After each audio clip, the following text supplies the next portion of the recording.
I know you have spent hours researching whether to learn Django or maybe try something else, like Node.js, Laravel, or Ruby on Rails. And let me tell you, you have made a great choice. Django is powerful. It's clean, it's scalable, and most importantly, it uses Python, one of the most beginner-friendly and in-demand programming languages out there. Whether you want to build personal projects, get into freelancing, or land a full-time job, Django is a solid framework that can help you get there fast. My name is Ratan. I'm a full stack software developer having over 10 years of experience. I'm also one of the top rated instructors on Udemy with over 40,000 students learning and getting job as software engineers. If you're serious about becoming a backend developer, this is the first step that you should take. No matter you learn from me or learn from any other channels, but you should definitely learn Django to become a software developer.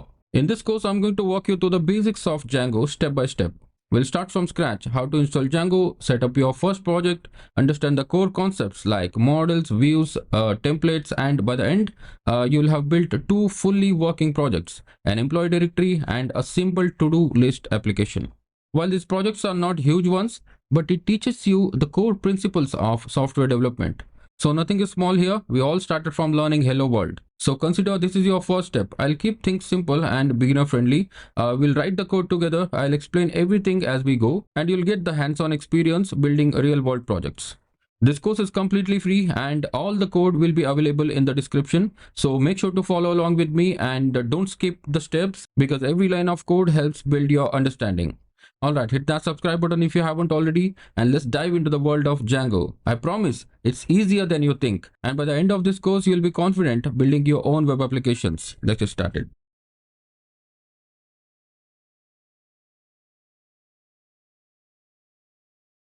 Let's understand what is Django. Django is an open source and a most popular Python framework that is used to develop a fast, scalable and secure web applications. Django is not a programming language, it's a framework written in Python programming language. Now, what is framework? Well, the framework is a collection of software modules and tools which we use for building the software applications. These frameworks could also be reused in the development of various applications as well. And yes, the framework will also help the developers to avoid repetitive scripts and errors, which makes it easier for us to build a complex software applications. Now, let's see why should we use a framework than a typical manual coding. Let's say you want to build a registration and login functionality. There are many ways to build registration and login functionalities. For instance, let's consider we don't want to use the framework. Instead, we want to go the traditional way. Then we probably have to write code for each and every part of the functionality. Maybe we'll have to do input validations, or we might also have to write a long SQL query to store the data, authenticate the user, provide the proper permission to that particular user, and many other things. Everything will be done manually without the framework, which is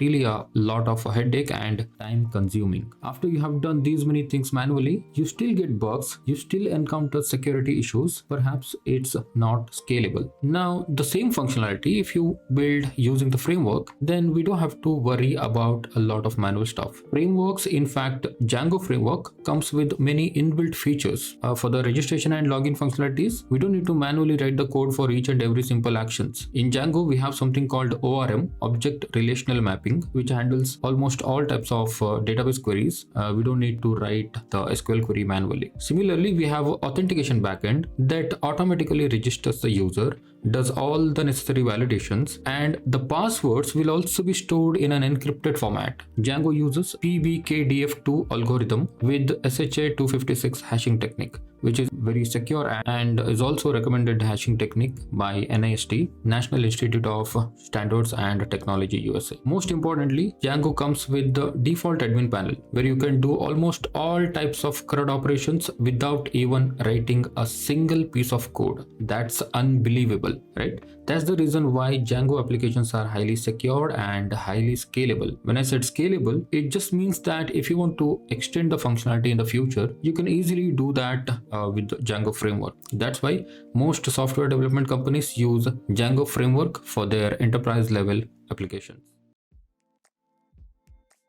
For building highly scalable web applications with a constantly growing traffic, Django is the topmost priority among the developers community. The framework is actually very clear and simple, fast and reliable, flexible and scalable. Django has a huge loyal contributing community, and this framework helps you to get your job done with a fewer lines of code. Some of the top companies like Discuss, Instagram, and even the YouTube are using Django framework. In this video, let's understand some of the very important reasons to use Django framework. The first one is Django is built with Python. It is so easy to learn. Okay, so first and foremost, Django is built with Python programming language, and as you know, Python is very strong and is very easy to learn. Colleges and universities are using this language to teach coding to the students. Not just beginners, but also tech experts are using Python for data science, machine learning, artificial intelligence, and in other various fields as well. Python is pretty much stable language, and Django inherits a lot of key benefits of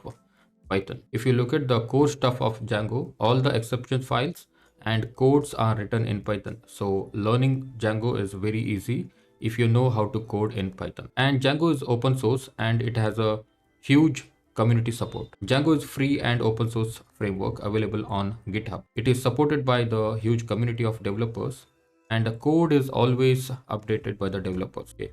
The benefit of having a huge developer community is that if you search for something that how a specific thing work in Django, chances are higher that your problem is already solved by some other developer in the community, and you will get the solution easily as soon as your problem arises.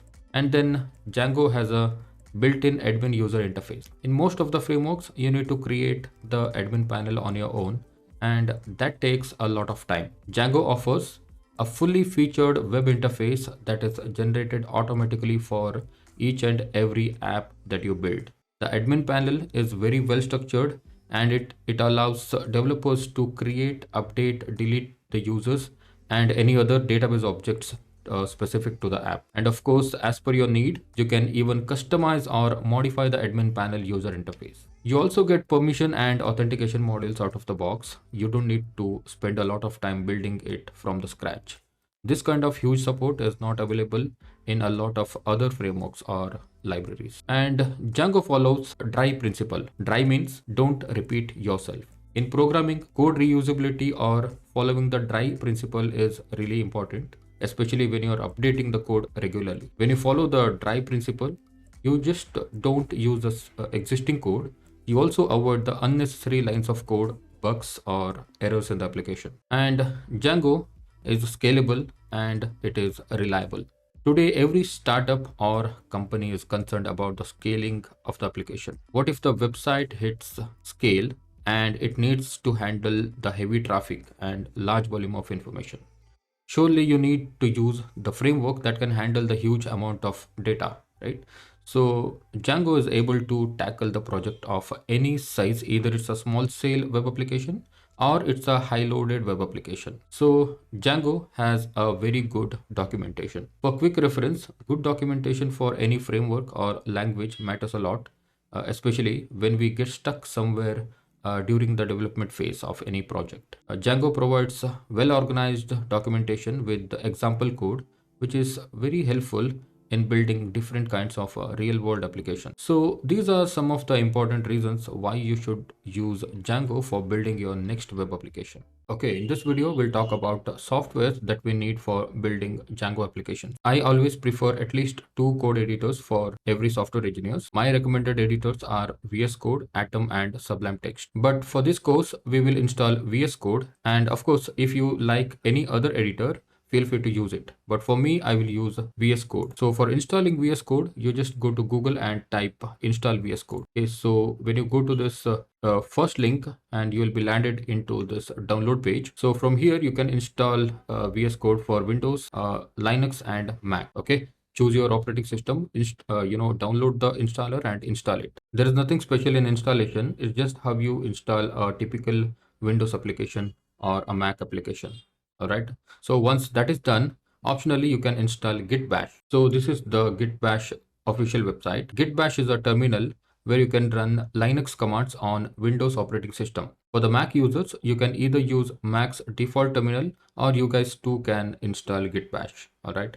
For the Windows, even if you don't install Git Bash, you can still work on Django using Windows command prompt or PowerShell. But you know what? You cannot run typical Linux commands on command prompt or PowerShell. Okay. Since we use a lot of Linux commands in our developer career, it's always a good practice to use Git Bash where you can run and learn Linux commands. So to install Git Bash, go to gitscm.com. So from here, you can install it for Windows or Linux or Mac, right? And for the first time Git Bash users, it may ask you for setting your identity. In that case, you just run these two commands, all right? And make sure you change this name and email address, all right? So that's all for the installation part. I'll see you in the next one.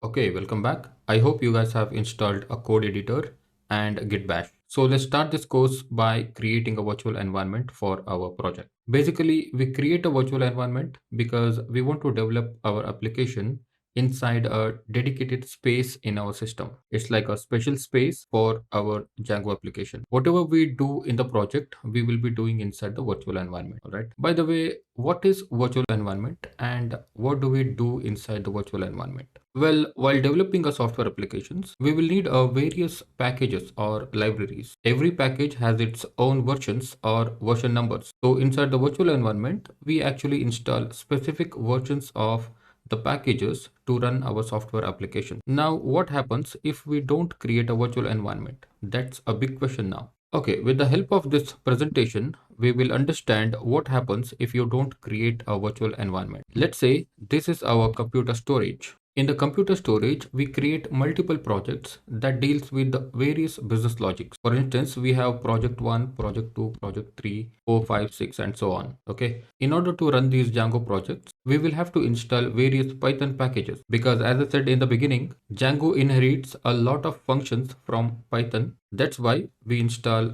Python packages to support our Django project. These packages are actually a piece of software that frequently gets version updates. You might have seen a lot of applications or softwares in your computer or phones frequently get version updates with the updated functionalities, right? These packages or libraries are also the same thing. Now, let's consider this scenario that the project 1 needs Django version 4.0 with the Pillow 8.4. Then this project 1 will run smoothly. Well, Pillow is a Python package that is used to manipulate images. We'll talk more about that later. Similarly, project 2 needs Django version 3.1 with the Pillow 7.2, the lower version. Okay, so then only this particular project 2 will run. For the project 1, what we need 4.0 Django plus Pillow 8.4. And for the project 2, what we need 3.1 Django and Pillow 7.2. Okay, so then only this project will run smoothly. Both of these projects will run smoothly. Now imagine if you don't create a virtual environment, you will probably install all the packages inside the computer storage itself. Maybe you will install Django 3.1 on top of Django 4.0. What will happen? Django 4.0 will be replaced with the Django 3.1. This also means that our project 1 will crash. Why? Because it needs Django 4.0. It will not work with Django 3.1. Most of the time, the package updates handles some level of compatibility and it will not crash. But when you have so many projects in your system, it will be very difficult to manage your packages and you will definitely mess up with the one or the other project. Okay, so to overcome this problem, we use something called virtual environment. What we actually do is we create a separate space or separate virtual storage for each of these projects, and then we will install the required packages inside that specific virtual storage. I have written ENV here. This means this is the virtual environment. Okay, these boxes are actually the virtual environment. All right, so inside the computer storage, we create multiple virtual environments. All right, so inside that virtual environment, we put our project. All right, so inside those environment, we will install whatever packages required for project 1, project 2, project 3, like that. Okay, so this means all our projects will always have the proper packages with the proper version. The problem is solved, right? So that's why we use virtual environment. We will work on this virtual environment practically in the next video, but I hope the concept is clear now. So this is all for this video. We'll see you in the next one. Okay, welcome back. So far, we know what exactly is the virtual environment. It's time to practically see how it works. Before we begin, let us first create a folder where we want to build our Django application. So I'm creating a demo project on my desktop. Okay, so simply create a folder on your desktop or wherever you want to create your project. Okay, so I will choose desktop to create my project. I will name it as Django Basic. All right, so let me open this Django basic folder. So in this Django basic folder, we are going to create our basic Django website. All right, so I'm supposing that you already have Python 3 installed on your system. Now you have to install the virtual environment. All right, as I said in the previous video, we create a virtual environment to keep our packages in an isolated place or a separate space so that the packages that are installed on our global scope of your computer does not conflict with the packages that you install for your project. Now let me show you what exactly do I mean by the global scope of your computer. All right. So right now this folder is empty and I hope you have already installed Git Bash on your system. All right. So simply right click on your Django basic folder and open this Git Bash here. Okay. Click on this Git Bash here. This will open up a Git Bash terminal. Here you can run Linux commands. All right. So when I said the global scope of your computer, I want to see what are the packages or what are the Python packages that are already installed on my global scope of my computer. That means I want to see the packages that are installed on my computer, right? Simply run pip freeze. I'll make it a little bit bigger and hit enter. Okay, as you can see, let me maximize this a little bit. See, as you can see, these are all the packages that are installed on my computer. Okay, so there are a lot of packages I have installed over the years. All right, so I don't need these packages for my test project. All right, so what will I do is I'll create a virtual environment and call it as ENV. All right, so these packages I don't need for my projects. Okay, so I'll say Python -m venv. Okay, so one more thing I want to tell you is that you don't always need to install virtual environment. Okay, so in the recent versions of Python, you will get the virtual environment pre-installed. Okay, you don't need to install it explicitly. What you have to do is you have to simply create it and activate it. All right, but however, if you want to install the virtual environment explicitly, you can say pip install virtual env. Okay, virtual env. You will probably see requirements already satisfied because I hope you guys are using the latest versions of Python. Okay, so if it is already not installed, then this command will install virtual environment for your system. Okay, so that is done. So now next thing is to create a virtual environment. So I'll say Python -m venv. Venv means virtual environment, and then space your virtual environment name. Maybe you can call it as env or your name or whatever it is. Okay, it is just the virtual environment name. All right, so simply hit enter. So the moment you hit enter, you notice that one env folder is created here. Okay, so let's wait for this a command to execute properly. Okay, so the command is executed and here you see env folder is created. Okay, so inside this env folder, we have include lib scripts and pyenv.cfg. Anyhow, you are not going to touch these files, but I just want to show you that there is one file called activate.bat. Okay, so this bat file will actually activate your virtual environment. So right now we have just created the virtual environment for our project, but to make it work, we have to activate it. Okay, so you have installed the virtual environment. That doesn't mean that you have already created. So you have just created the virtual environment. Now you have to activate it. So to activate it, what you have to do is source env. Env is your virtual environment name. Okay, so if it is different in your case, just name it whatever the virtual environment name you have created, I mean given. Okay, so source env / scripts.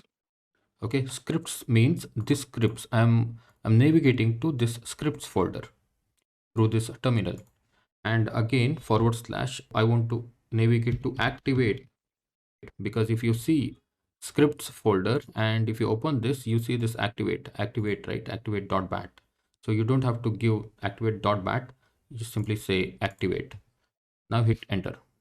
Okay, so you can see env on top of my computer name, right? So this means your virtual environment is activated, but some of you guys might not see this scripts. Instead you will see bin folder. Okay, so this happens when you use Mac. All right, so if you're using Mac, you will, instead of this script folder, you will get a bin folder. Okay, so in that case, what you have to do to activate the virtual environment on your Mac, you have to simply say bin. Okay, source env bin script, activate. So hit enter and your virtual environment will be activated on Mac. So currently I'm using Windows, that's why I'm running this scripts command. Okay, let me clear this. Okay, when you see env on top of your computer name, that means your virtual environment is activated. Now if you run pip freeze, you will not see anything. Okay, so that means, let me just clear it. Okay, so I will run pip freeze again. I will run pip freeze again, and you see there are no virtual environment installed in this particular virtual environment. Okay, so it is a fresh space. Okay, so if you come out of this virtual environment, that means if you deactivate this virtual environment, you will not see this env. Okay, you will not see any env on top of your computer name. Now if you run pip freeze,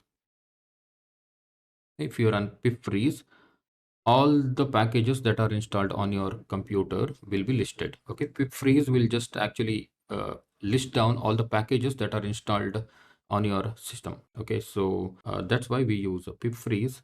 And now again I will go inside my virtual environment by running source env scripts activate. Okay, so currently I don't have anything inside my virtual environment, so it is a fresh virtual environment. Now for my project, what I need is, I need a Django, right? See, make sure your virtual environment is activated all the time whenever you're working on your project. Okay, so when the virtual environment is activated, simply run pip install Django. Okay, pip install Django. So it will install the latest version of Django. All right, latest version of Django, and simply hit enter.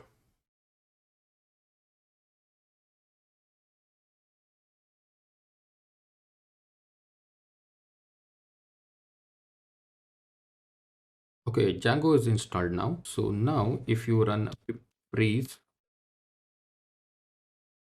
okay, if you run pip freeze, you can see Django is listed here. Okay, so Django version 4.1.5 is installed in this virtual environment with the name ENV. Okay, so now let me make it a little bit bigger. So okay, so don't worry about this ASGIRF and backports and SQL pass TZ data and all, because those are the dependency packages of Django, and those packages will get installed when you install Django. Okay, so currently while recording this video, 4.1.5 Django is the latest version. All right, so right now in my new virtual environment, only these things are installed. Okay, if you come out of this again,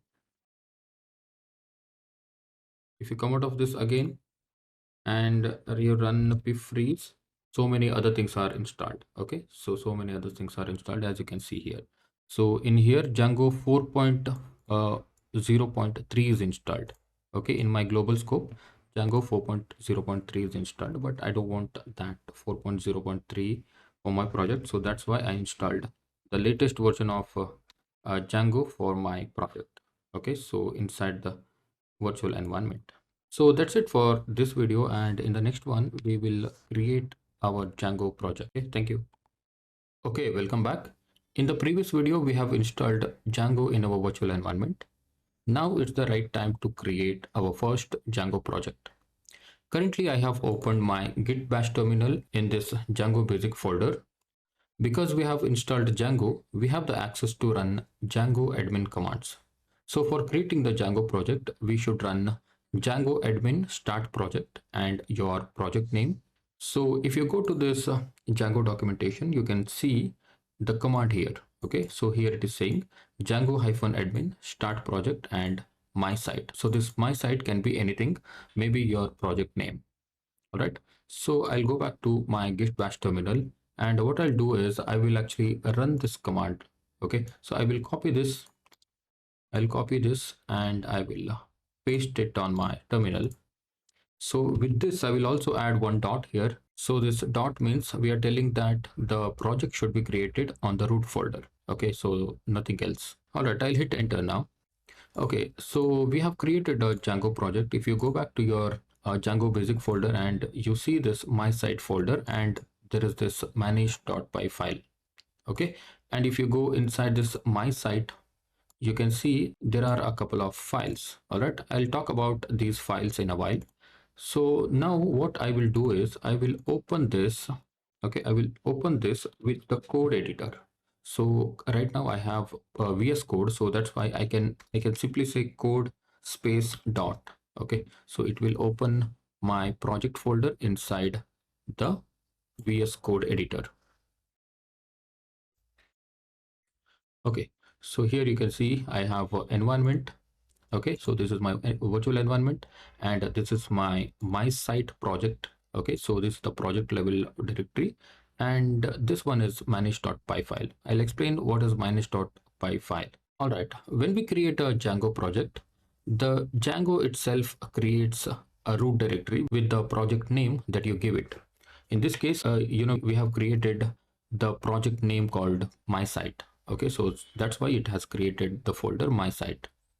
It contains the necessary files that would provide basic functionalities to your web applications so that you can at least run your Django project immediately after creating it. So for example, we have created a Django project. You can simply run our Django project right now. Okay, so what I'll do is I'll go to this terminal, or you can simply use this git bash also. All right, so I can use this terminal. So I will simply go to terminal and open here. When I open my terminal, the first thing what I need to do is I should actually activate my virtual environment, right? So whenever you want to work on your project, the first thing you have to do is you have to work, activate the virtual environment. So for that, I'll say source env scripts activate. Okay, so this is for Windows, and if you're using a Mac, you should actually use bin instead of the scripts. Okay, so currently I have my virtual environment activated, and now what I'll do is I will say python manage.py run server. So this is the first command that we run immediately after we creating the Django project. Okay, so don't worry about anything over here. Okay, so our project is running, and as you can see, the development server has started at HTTP 127.0.0.1 8000 port. Okay, so you can simply copy this one. Okay, and go to your browser and paste it. Okay, hit enter. So you can see the install worked successfully. Okay, so that means our Django application is up and running. Okay, so this is the basic one, so we don't need anything in this page. So I just wanted to show you how to run the server. All right, now I want you to have a look at these file structures. Okay, so the very first file that I want to show you is this manage.py. Okay, so this is one of the very important file that comes with Django project. Manage.py is actually a command line utility that lets you interact with the Django project in various ways. Okay, so you can think of this file as a tool for executing many Django specific tasks by running Django commands. Okay, for running the development server, we use python manage.py run server. As we did right now, we just ran this python manage.py run server, right? Similarly, for creating a new app in a project, we use python manage.py start app and your app name. All right, and for creating the superuser, we use python manage.py create superuser command. All right, for changing the passwords, we use python manage.py change password with your username. Okay, for creating the tables, we use python manage.py migrations and migrate commands, and a lot more administrative tasks can be done using manage.py file. In the future lectures, I will explain you in detail on how these commands work. Okay, so there are actually a couple of commands you will be using, more frequently. I will make a list of most used commands and attach it in the resource section of this video, so you can download it for your reference. And don't worry if you don't understand it right now. I know it can be a little bit difficult to understand for the beginners, especially these commands. Okay, so as we do more practice projects, automatically you will understand how these files and commands work. Okay, and one more thing, you don't ever have to edit this manage.py file until you become an expert Django developer. Okay, and there is this file called db.sqlite3. Okay, so Django by default comes with the SQLite3 database with the necessary configuration, so you don't have to worry about the database configuration for learning and building the simple Django applications. Okay, so for the advanced project, we will usually replace this SQLite3 database with some other databases such as MySQL or Postgres. We will talk more about these database in the later projects. All right, moving forward, the next thing I want to show you is this my site directory. Okay, so this is the project level directory where most of the Django specific configuration resides. It is also an actual Python package for your project. All right, inside this project, the first file you see here is this init__.py. Okay, so if you open this file, you see that there is nothing in this file. It is an empty file.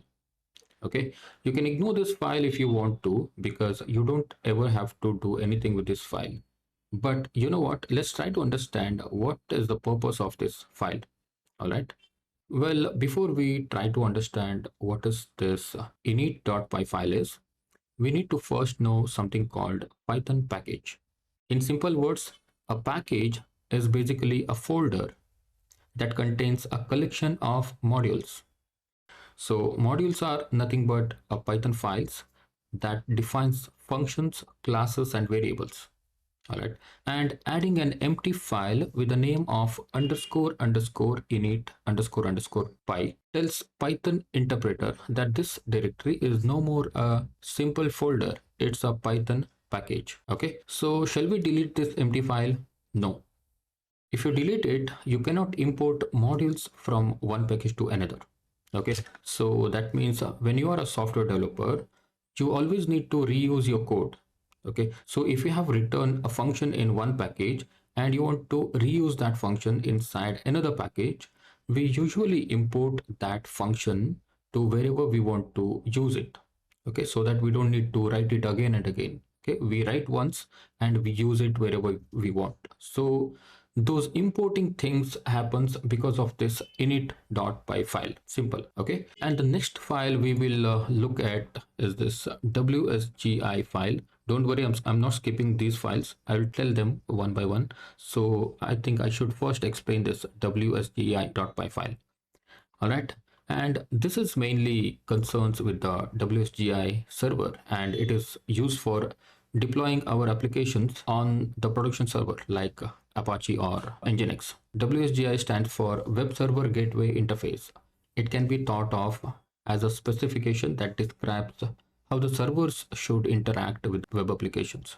As a beginner, you don't have to understand the code written in this file because we're not changing anything here. All right, and next this one asgi.py. Okay, so this ASGI works similar to WSGI, but it comes with some additional functionality. Okay, so ASGI stands for Asynchronous Server Gateway Interface. And again, as a beginner, you don't have to understand the code written in this file because we are not changing anything here. All right, so then we have this urls.py. Okay, so we have this urls.py. So URL is a universal resource locator. It contains all the endpoints that we should have for our website. Okay, so it is used to provide you the address of the resources such as images, web pages, websites, etc. In simpler words, this file tells Django that if a user comes with this URL, direct them to that particular website or image or whatsoever it is. All right. And finally, we have this settings.py file. Okay, so this file is the most important file in Django project, and it is used for adding all the configurations of our Django project. By default, this settings.py file comes with some basic settings that we need to run our project. Okay, so there are a couple of settings in this settings.py file. I will explain all of these configurations in the next video. So this is all about the project level file structure, and there is one more thing called app level file structure. Okay, so we will discuss about that in the later stages of this section. In the next video, we will explore a little bit more about this settings.py. Okay, so because I just want to show all of these configuration and how these things work. Okay, thank you. Hey, welcome back. In this video, let's look at some of the default configuration of Django. Let's open this settings.py file, and the first and foremost you see right here is this base_dir. This is actually getting your root directory dynamically. Okay, so in my case, what is my root directory? It is nothing but this Django basic. Okay, so in your case it could be different, so that's why Django is dynamically accessing your root directory using this code. All right, and as the name suggests, it is a secret key and it should be kept secretly. Secret keys are used to generate hashes. Okay, so hashing is basically the process of encrypting certain data so that it could not be readable or understandable by humans. Okay, so you must be wondering why this secret key is starting with Django insecure. Well, it's actually a default secret key that was generated by the Django, and it starts with Django's insecure hyphen and then this 50 digits secret key. All right, and it's actually the Django's way of telling you that the secret key which is directly entered into this settings.py is an insecure key. Okay, for the security reasons, you should always keep your secret key in a secret place. In the later stages of this course, I will show you practically how you can keep this secret key safe. All right, and let's move forward. Next comes is this debug is equal to true.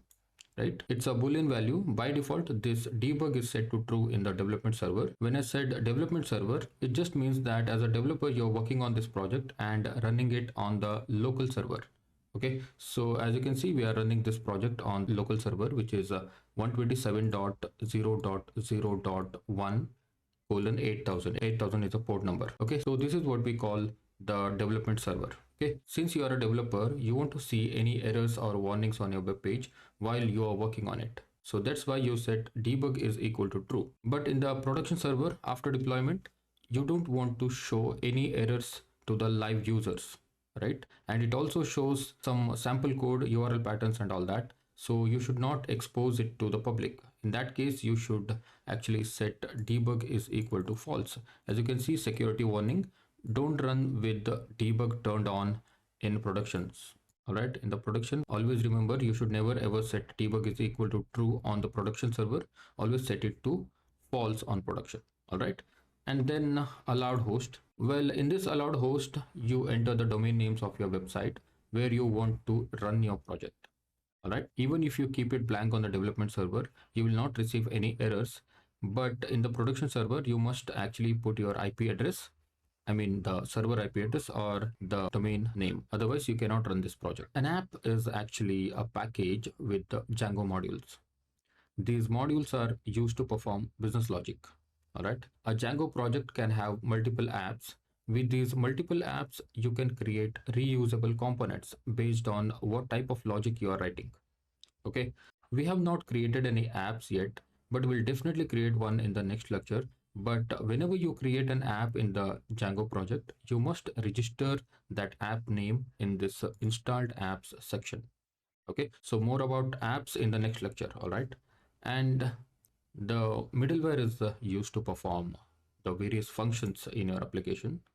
These functions can be security, sessions, form protection, and authentication, etc. Okay, so Django provides various inbuilt middlewares, and it also allows us to create our own custom middlewares. However, we will not go too deep into creating custom middlewares in this course. Just have a look at some of the inbuilt middlewares of Django that that makes developers life easy, right? And then root URL conf. So this actually tells that the main URL configuration resides in this path, mysite.urls. That means that this URL config is actually inside this mysite folder, and then urls.py. Okay, here you don't need to actually write the file name. It is actually saying that inside the my site folder we have a module called urls. Okay, so that's what it is. And then templates, this configuration is responsible for rendering the front end templates.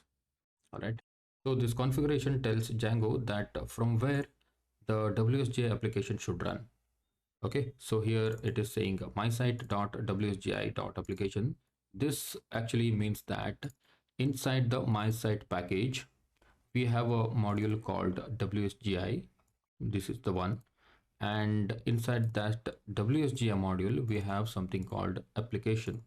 Okay, here you can see application is a variable which is actually calling get WSGI application. This is a little bit advanced stuff. You don't need to understand it right now as a beginner, but just know that this is actually the server configuration. Okay, and then we have this databases. All right, as you know, this is the default SQLite 3 database configuration. We can always edit this configuration to use MySQL or Postgres or any other databases. Right, by default we use SQLite 3 database. And then we have auth password validators. These are the built-in password validators, comes with the Django by default. Okay, so these validators are used to check the strength of the user's password. All right, and then we have this internationalization. So here we actually put the language code. Maybe by default it comes with the English and US. You can just Google the language code if you want to change it, and you can write it or update it accordingly. And then we have this time zone. If you change the time zone of your Django project, you can do it from here. UTC is the default time zone of the server. All right, and use I18N. This I18N means that if you want to use internationalization in your project, then you set it true. Okay, so internationalization is actually the way of changing your languages. Okay, so you might have seen so many websites have English language, Arabic language, and different kind of language, right? In that case, if you want to create a project with the multiple languages, by default it is actually true. All right, so and then use time zone. TZ is actually time zone. Okay, just set it to 2. You don't need to actually touch these things. All right, and then we have static URL. So whatever the CSS, JavaScript, and image files we use in the website are called static files. Okay, in Django you need to make a special configuration for running the static files. So I have made a dedicated video on the static files, so for now let's not worry about it. All right, and then we have this default auto field. So this is actually set to the big auto field. It just means that the primary key field type will be big auto field. Don't worry if you don't understand this, because when we create apps and when we work with the models, then you'll understand what is this big auto field and what is char field and all that stuff. Okay, so this is just the the default configuration that comes with the Django installation. All right, and from the next video we will actually focus on apps and how to work with them. All right, thank you. Welcome back. In this video we'll understand how exactly Django works. Well, Django follows MVT software design pattern. MVT means model, view, and template. But what is design pattern? The design pattern is nothing but the way of defining the rules of developing software applications. So these design patterns have some set of rules that we need to follow while developing any software applications. The Django actually follows MVT design pattern. So let me show you how this actually work. Okay, MVT, model, view, and template. This model is responsible for each and every database operations. If you want to do anything related to the database, then you must contact this model. All right, now we have a template. So the template is basically a user-facing front-end layout. This can be HTML or Bootstrap. All right. This template is the only thing that can be seen by the users because this is the front-end layout, right? So whatever the data we want to show to the user, then we just provide that data to the template so that the user can see it. Okay, but who will provide the data? This is where the weave comes in. Weave acts as the bridge between the template and the model. Weave is actually a function where we write the logic. All right, one thing to remember is that Weave cannot directly access to the database. For that, what we need the models, right? Model can only talk to database. Okay, Weave cannot access the database. Okay, so Weave is basically a bridge which tells the model that I need something from the database. Please give me. Okay, now the model will go to the database, bring that data and give that back to the Weave. We will then pass that data to the template where the user can see it. Okay, so let's take a simple example. The very first thing is that the user comes to the browser and access our Django website. Okay, so he accesses our website because he wants to see something or he wants to know something, right? In this example, let's assume that this particular user wants to see his first name and last name. Okay, of course these user data are stored in the database. All right, so now what he'll do is he will access our Django application using something called URLs. All right, in Django we define all the URL patterns that are needed in our application inside a separate file called urls.py using the inbuilt function called path. Okay, so as you can see here, this is how the pattern looks like. Path profile comma views dot profiles. What we're doing here is that inside the path function we are passing the endpoint and we're also passing the function name. Okay, so this views dot profile means inside the views module we have the profile function. Okay, so this is the function and this is the file name or the module. Okay, so this is how the path looks like. So when any request comes in, it will first go to the project level urls.py where we have the URL patterns listed. Okay, so it will then check if the requested URL exists or not. Let's say for the first name and last name, the URL pattern requested by the user is profile. Okay, so now the request comes to urls.py and looks for the pattern profile. So here the first one is about, right? Now it will ignore it because we are not looking for the about, we are looking for the profile. Okay, then it comes to the next line and checks another URL pattern where it is profile. Okay, so it is matched, right? So if the requested URL exists, in our case profile exists, right? The request will now go to the corresponding view where we have the function for that particular URL pattern. In our case, the corresponding function is this profile.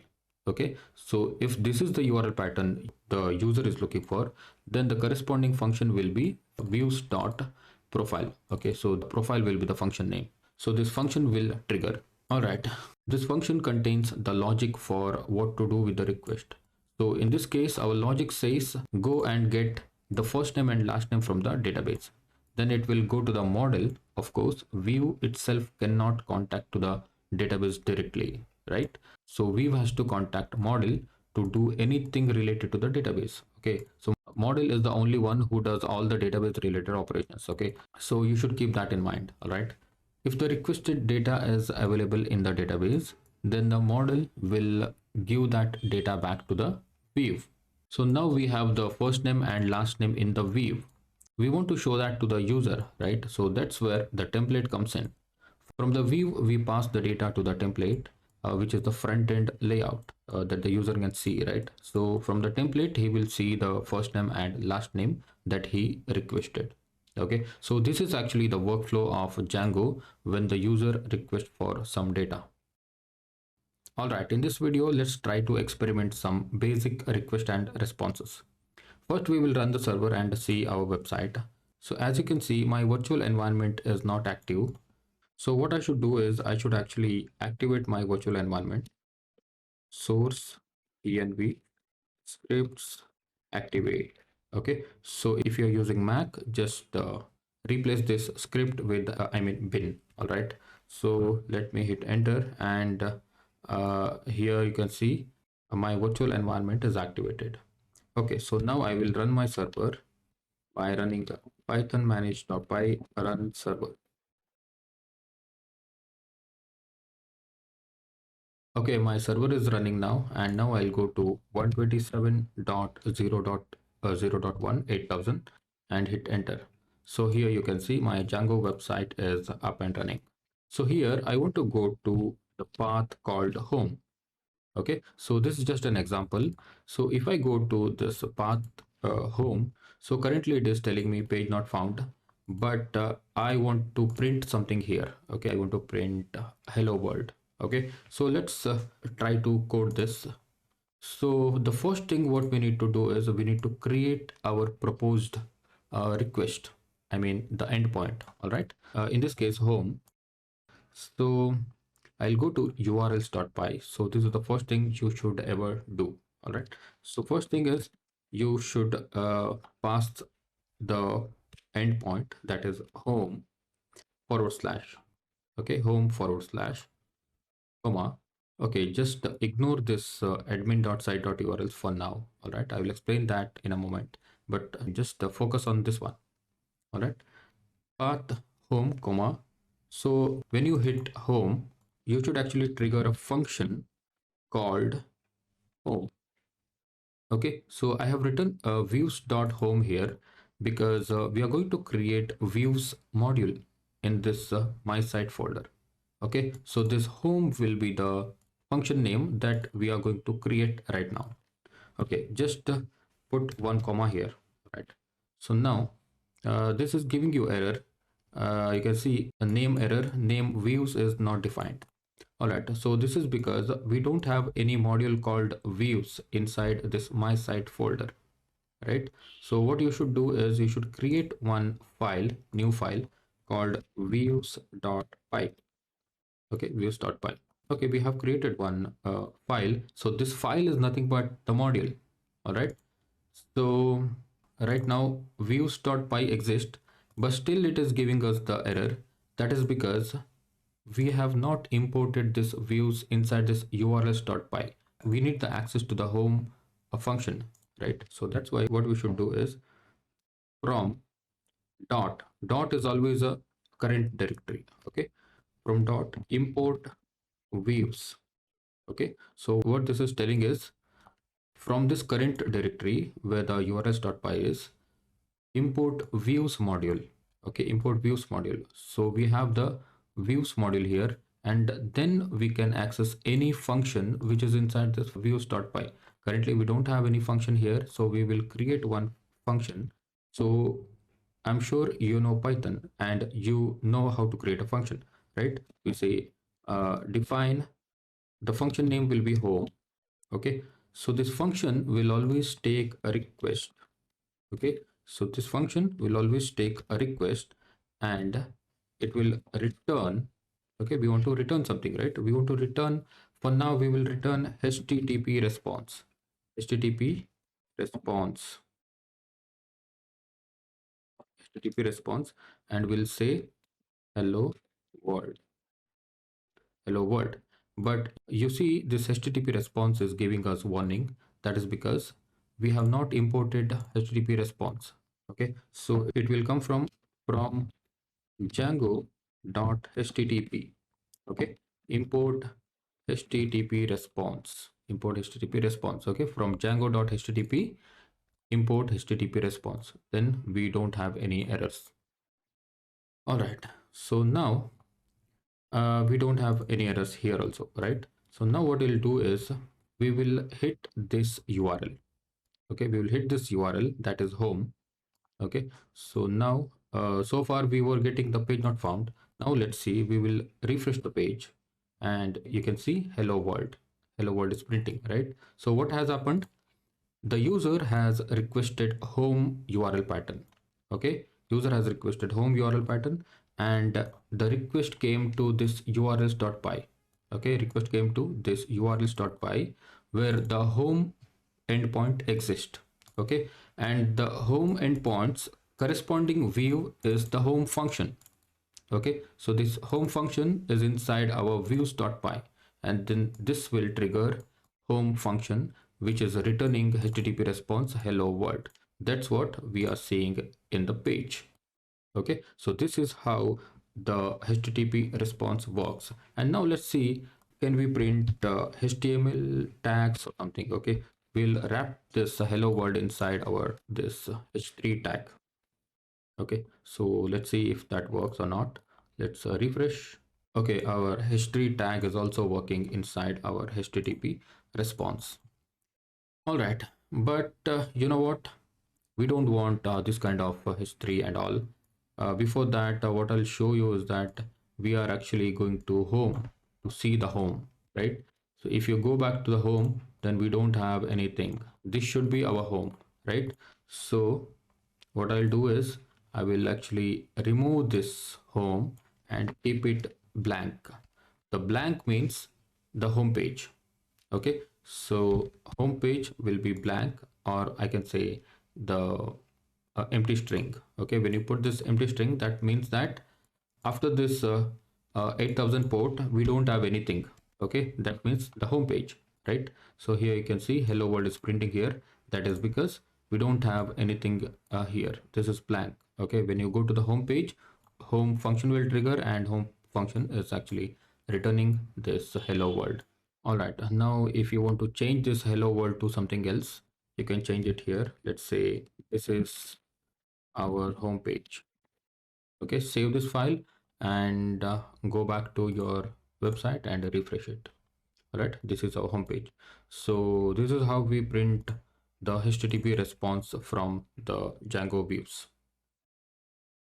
Okay, in the previous video we printed a simple text on our home page, but that was just a demo. We need a real home page with a lot of HTML tags and elements, right?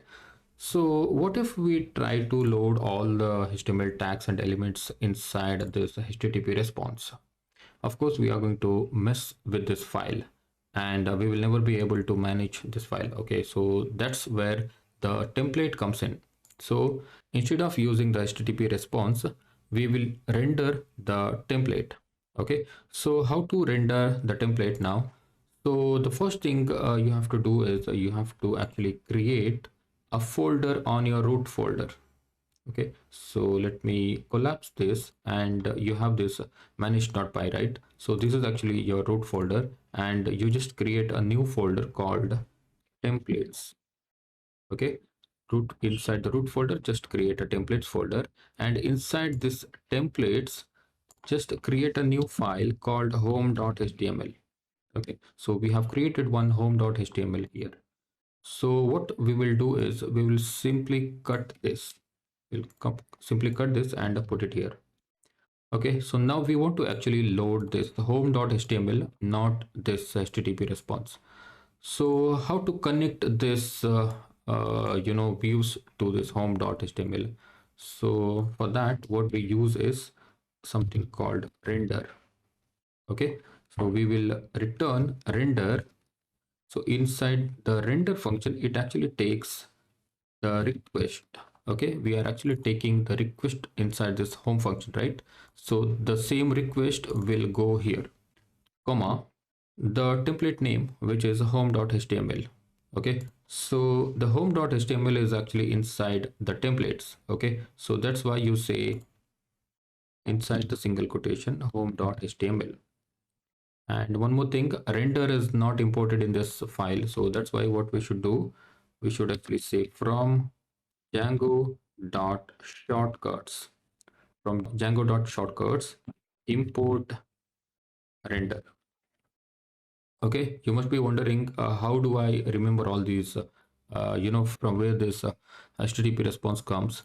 So this is actually, I have a lot of practice with the Django, but you don't need to remember from where these packages or libraries come. Just follow along with me. By practice, you will also remember these packages. Okay, so from where to import and all. Okay, so we have imported this render from Django.shortcuts. Just save the file. Okay, so now what we are doing, when the home function triggers, we are rendering the home.html. Okay, so inside the home.html we have this data. Okay, we want to display that in the home page. Okay, the last thing what we need to do is we need to actually configure a little bit inside the settings.py. Okay, go to the settings.py and just scroll down and you see this templates, right? So inside this templates we have the dirs. So inside this dirs list, we just pass the folder name, templates folder name. Okay, so what is our folder name? Of course, this is templates. Okay, inside the single quotation or double quotation, you pass templates. Okay, save the file and that's it. Okay, so now what will happen? Home function will be called, and inside the home function we are rendering the html template, home.html, which is inside templates and home.html. And inside the home.html, what we have, this is our home page. Now let's refresh this page, and of course we will not see anything. But the thing is, this this data, I mean this text, is actually coming from the home.html. Now what if I change this? Okay, this is loading from the template. Save this file and refresh. Okay, you can see this is loading from the template. All right, so HTML template is not limited to this one or two tags, right? So we have something called HTML boilerplate. So what I'll do is I will remove this and I will put one exclamation mark and hit tab. Okay, so what I'll get is this HTML boilerplate. If your VS Code does not work this way, and maybe you have to write this manually, but I don't recommend that. What you can do is you can simply say HTML boilerplate. Okay, simply say HTML boilerplate, and here you can see this is actually the HTML boilerplate. You can simply copy this and paste it. All right, so here you can rename your title Django basics, and maybe I have implemented Django template. Okay, save this file and refresh. You can see I have implemented Django template, and this title is coming over here, right?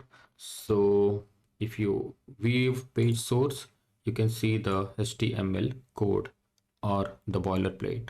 Okay, so this is how we load the HTML template. All right, so in the next one we will implement Bootstrap, or we'll talk about apps. Okay, thank you.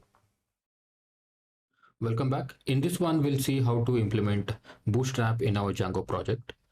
By the way, what is Bootstrap? Well, Bootstrap is the most popular CSS framework for designing responsive and mobile first websites. If you don't know Bootstrap, no problem, but you must know HTML and CSS. In HTML, we use CSS to style the website or make the website responsive. But in Bootstrap, it gives you a lot of classes that already has, that already comes with the inbuilt styling.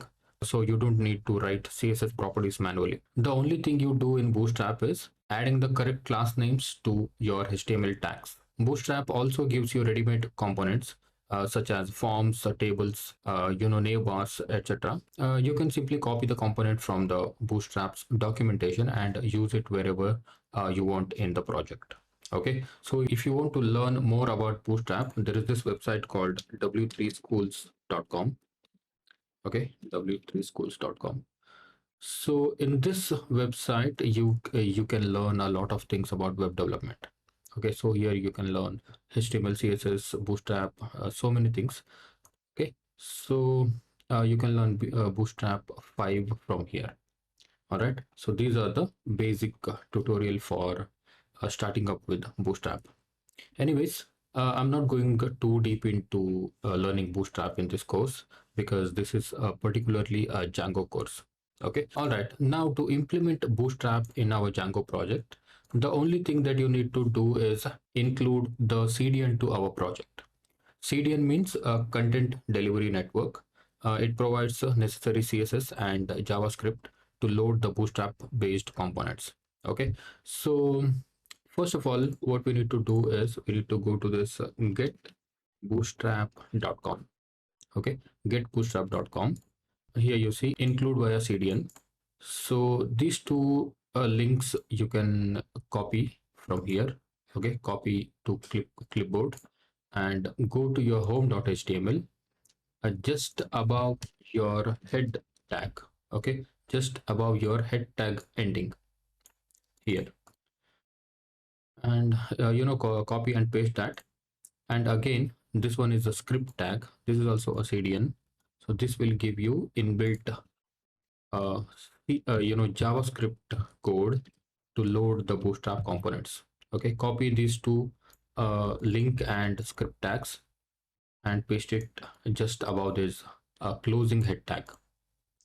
Okay, so now at this point your Bootstrap should be working. Okay, save the file and refresh it. Okay, now you can see font has been changed. That means Bootstrap is actually loading. So if you want to see that, just right click and view page source.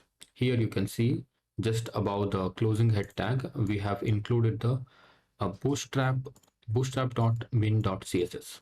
Okay, bootstrap.min.css. This is actually loading the inbuilt CSS properties. Okay, all right. And so to check or to verify whether Bootstrap is working or Bootstrap components are working in your project, then you can simply go to this getbootstrap.com, and here in the documentation you can see a lot of things.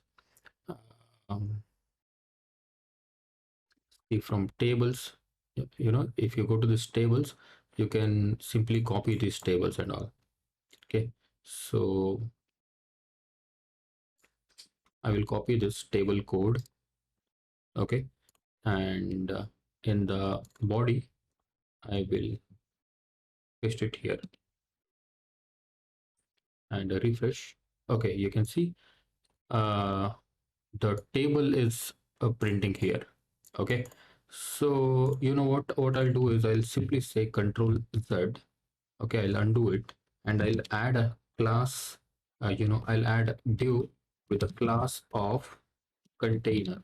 Container is a Bootstrap class. Okay, container, so that it gives a proper margin and padding in our web page. Okay, so inside this class container, I will add my table.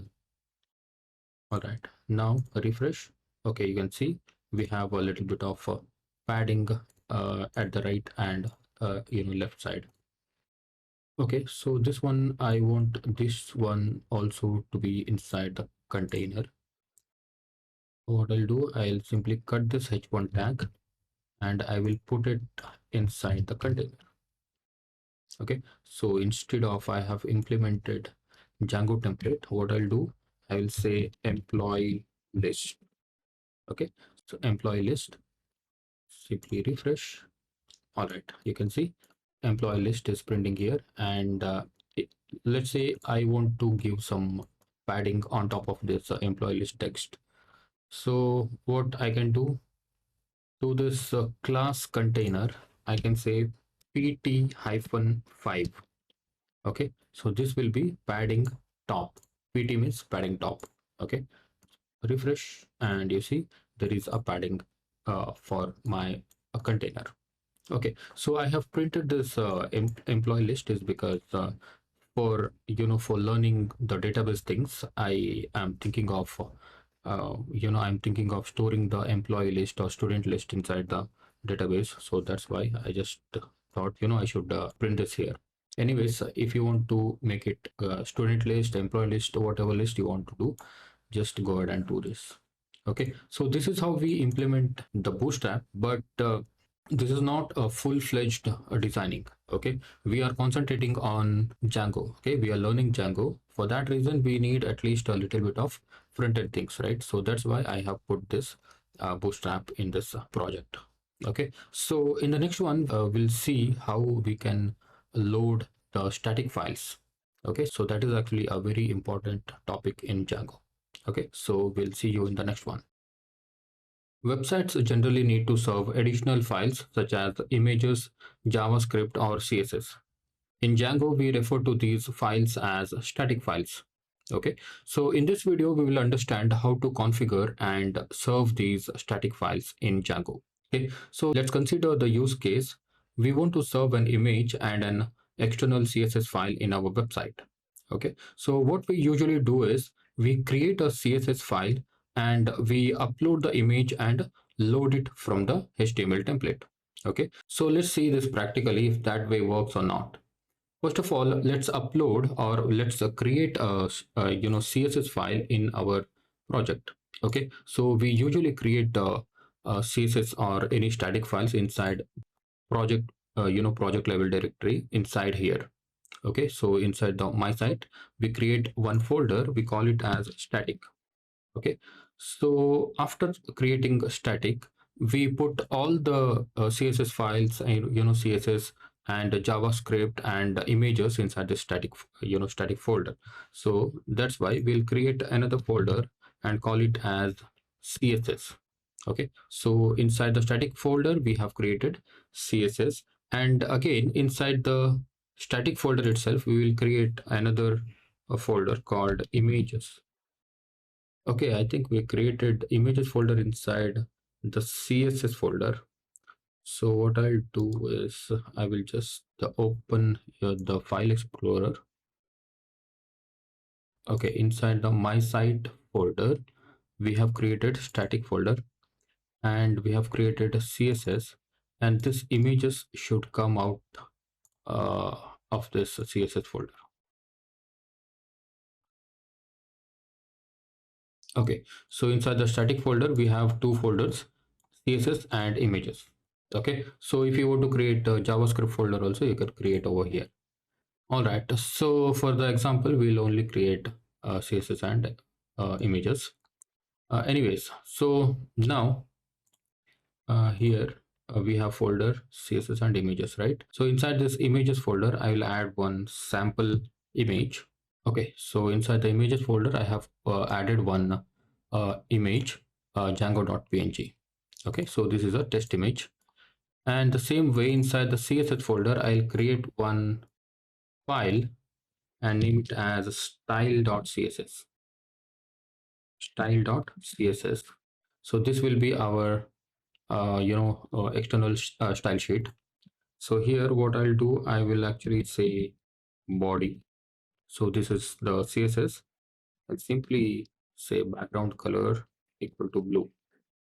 Okay, so then what we do, we should actually link this style.css inside the home.html, right? So we'll quickly do that using link tag, a link style sheet, and we say css / style.css. Okay, all right, so at this point we can refresh the page and see if that is working. Of course it will not work.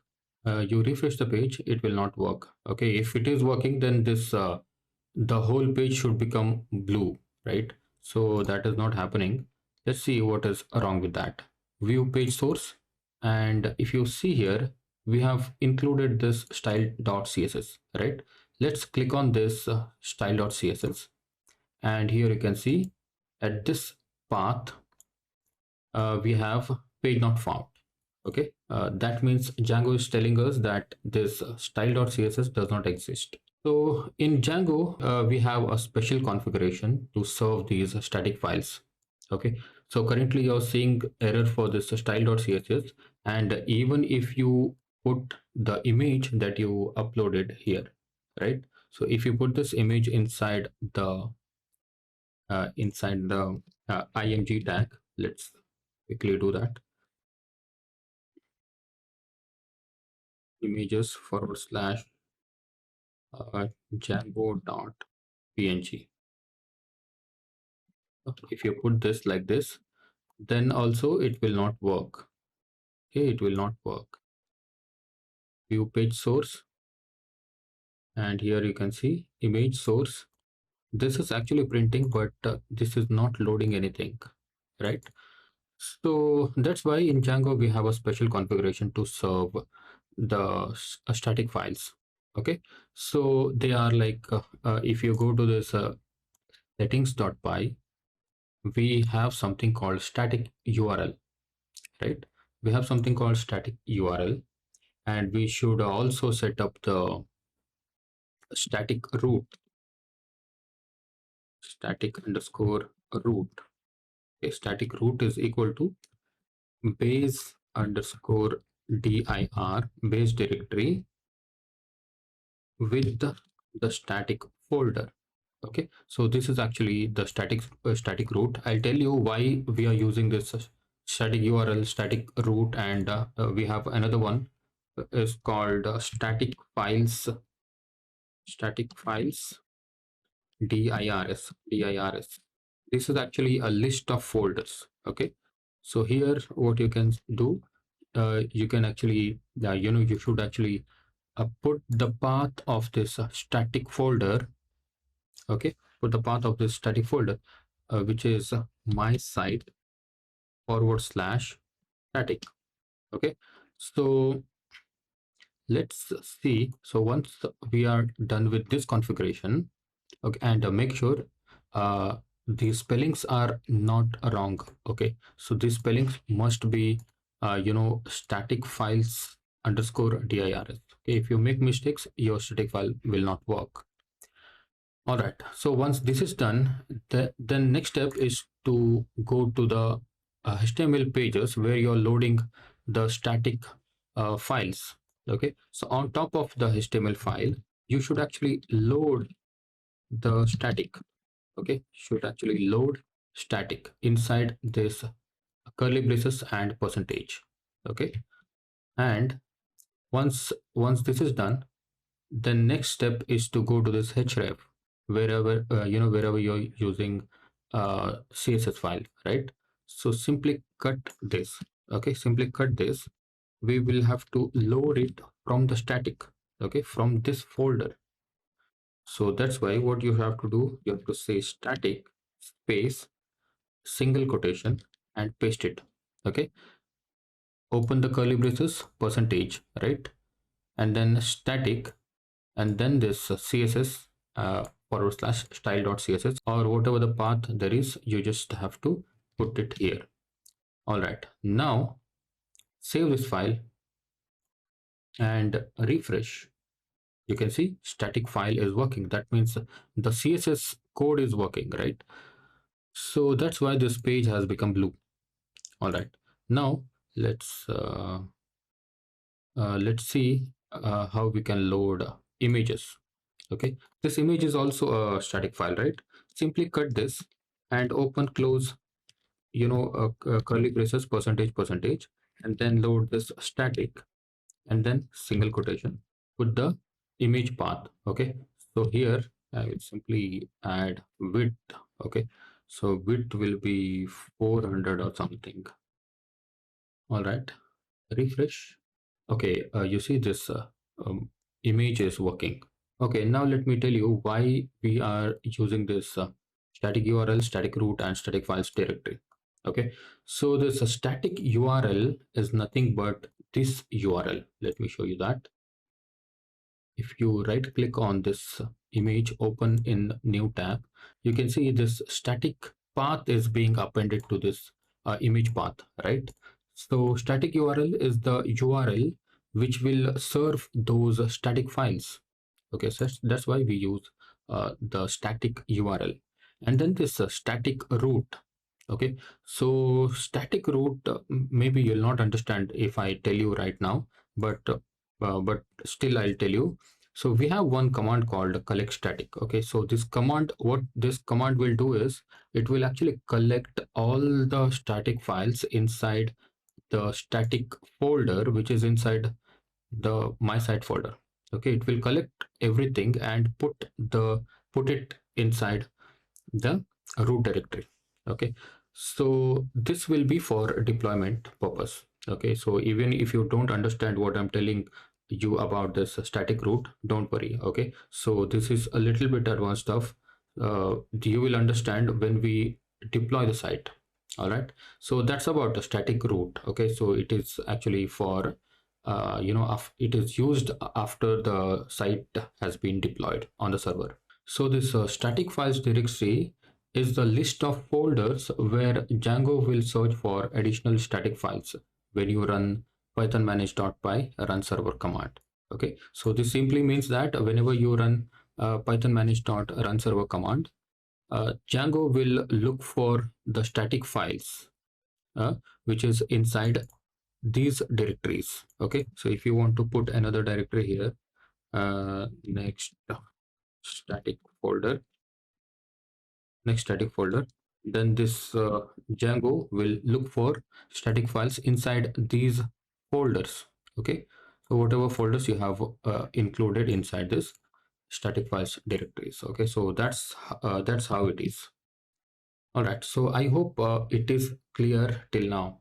All right, so anyhow, if you don't understand what exactly is static files and why we are creating these many configuration, then you can just feel free to create a question on Q&A section. Okay, so I'll be happy to uh, give you the solution, or if you want more clarification, I'll give you. Okay, so yeah, so that's it for this video, and in the next one we will create apps. All right, thank you. A Django app is a Python package that is specifically meant for using in a Django project. It's actually a submodule of a project.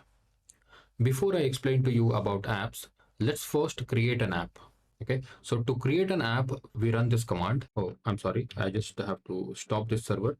Python manage.py start app and your app name. Maybe we can say employees. Okay, so hit enter. So the moment you hit enter, you will see this employees folder. Okay, so this is our app. It's basically a Python package. Okay, all right, in a Django project we can have multiple apps. Okay, we use apps to keep our code separately. All right, in one single project we can have multiple apps. Okay, so let's say we are creating an e-commerce project. In the e-commerce project we will have authentication functionalities. We have like orders, payments, and many more various functionalities, right?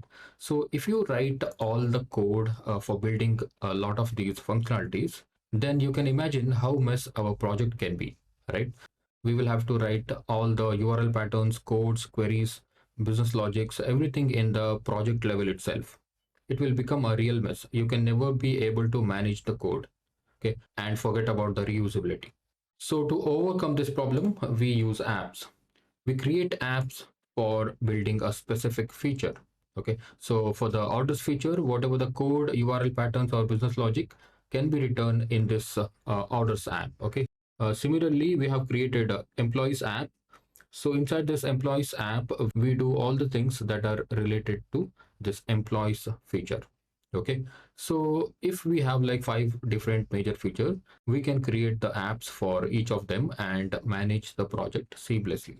Okay, so that's why we use apps in a Django project. So if you look at the app level directory structure, we have this init.py again, right? Which is telling the Python interpreter that this directory is not a simple folder, it's a Python package. Okay, and then we have this admin.py. So the admin.py is used to display our models in the Django admin panel. So Django by default gives the admin panel where you can manage the basic CRUD operations. Okay, you can also customize the admin panel according to your requirements. And of course, we will see more about admin panel in the next lecture. All right. And then we have this apps.py. So this file is created to help the user to add any application level configuration for the app. All right, most of the time you don't have to edit this file until and unless you are an expert Django developer. All right, and then we have this models.py. This file contains the essential fields and behaviors of the data that you are storing in the database. In fact, we create database tables and fields by writing the model classes in this file. Okay, so we work on this file more often. It's a very important file. All right, and then we have this test.py. This file is used to run any tests in your Django project. And then we have this views.py. As you know, in this file, we create the business logic of a specific app. Okay, so that's about Django apps. As you keep following this course, you will gain more practical knowledge about the Django projects and apps. All right, with that said, we'll move forward to the next lecture. Okay, we have been running this run server command to load our website. Now I want to show you the backend of this website, an admin panel. Okay, but before that, you must have noticed this warning. You have 18 unapplied migrations. Your project may not work properly until you apply the migrations for the app. Okay, so what this means is Django gives you some default database tables to manage the admin panel, authentication sessions, and other Django related stuff. Okay, so those tables needs to be created in the database before you create your own data. Okay, so you simply have to run this python manage.py migrate command to get the database tables created. Okay, so those are some of the default database tables that you need to create in every project. Okay, so when you run this python manage.py migrate command, all those tables will get created in the database. Okay, so here you can see these are all the migrations that are applied right now. Okay, I'll talk about migrations later in this course. Okay, so don't worry about that right now. All right, so as I said before, we get built-in admin panel where we can do almost all types of CRUD operations. So to access the admin panel, you just have to go to the admin URL. So where is the admin URL now? So if you look at the my site urls.py, you see this path admin, right? So this is what the admin URL is. Okay, so this is the admin URL. We need to access the admin URL to get the to go to the admin panel. Okay, before that, we of course need to run the server. Okay, python manage.py run server.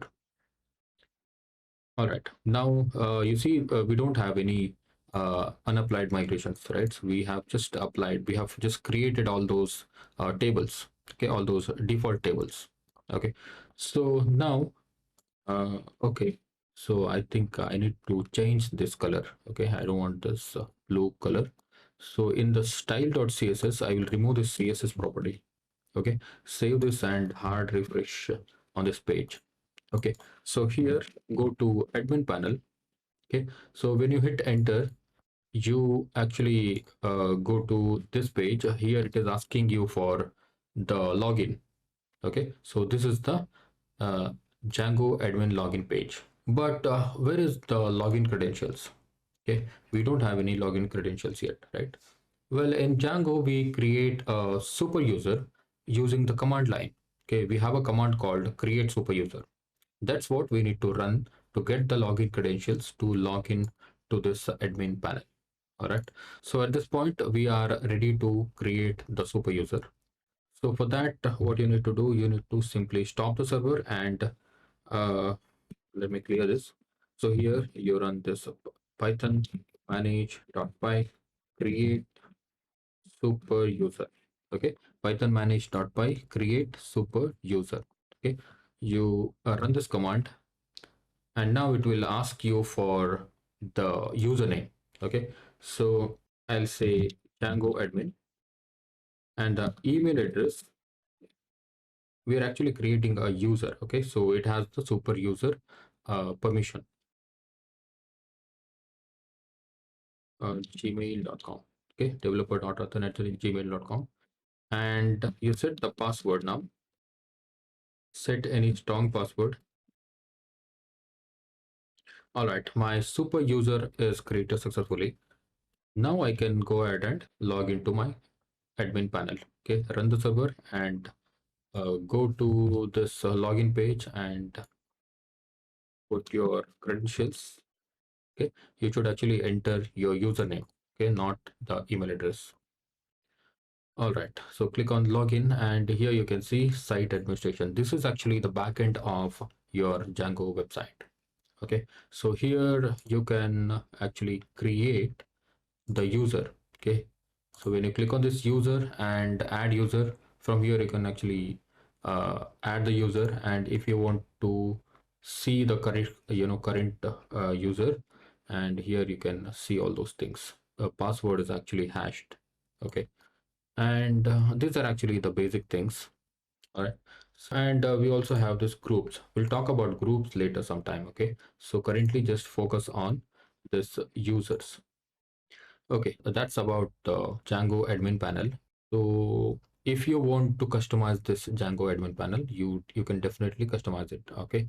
So I also have a course called Car Zone where I build, car listing project. So in that project, I have actually showed you how to, how to customize the admin panel. So it's actually simple. So there is no rocket science in it. But anyways, for the beginners, this is about the Django admin panel. All right. And in the next video, we'll create a model, or we'll create our custom database table. All right, for the employees. All right. So I'll see you in the next one. All right. At this point, we have understood some basic concepts of Django. And now what we'll do is we'll store some data inside the database. We'll write some basic logic to fetch that data and show it in the front end. Okay. So now when I said storing the data, that means we need the database, right? So Django by default comes with this SQLite3 database. In the settings.py, we have the SQLite3 database configuration. And where is the database? So database actually is just SQLite3 file, okay, db.sqlite3. So this is actually the database file that actually comes with the Django installation. Okay, and this is the database configuration. Okay, but you don't actually need to configure this yourself unless you want to change the database. Okay, but we are in the beginning stages of learning Django, so we will not change it right now. Okay, but as we make more project, we will explore different databases as well.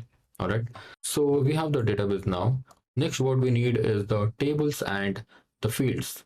Okay, so to create these tables and fields, we use models.py. Okay, so where is our models.py?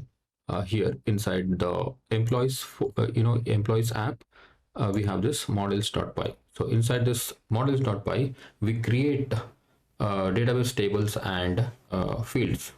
Okay, in this video, we'll create one simple model for storing the employee data. Okay, so whenever we create a model or a database table, we always need to imagine what are the fields that we required for our project. Okay, for at least creating our feature. All right, so when it comes to employee data, we of course need some basic fields, such as we need a first name, last name, maybe photo and designation, email address, phone number, and all that. Okay, so in this models.py, we are going to write it down. All right, so to create a database table, we usually start it from the class. Okay, we actually create class and we will say employee. Okay. So this will actually take models dot model.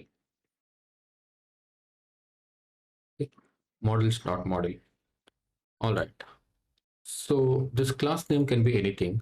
Okay. So if we create, we are storing the employee data, right? So that's why it is best to, it is best to use employee as a class name. Or if you're creating a product, okay, in a different project, if you're creating a product, then it's always good to have the class name product. Okay, so like that.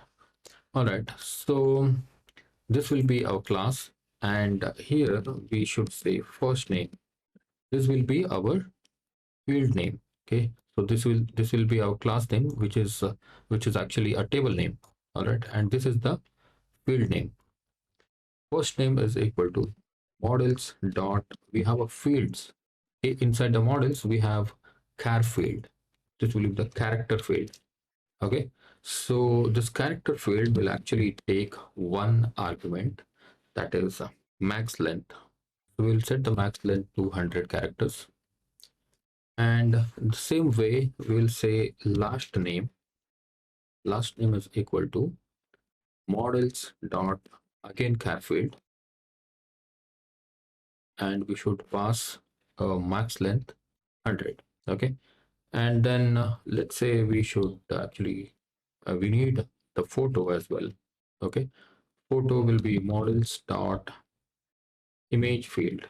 Okay, models dot image field, and then to upload to let's say images.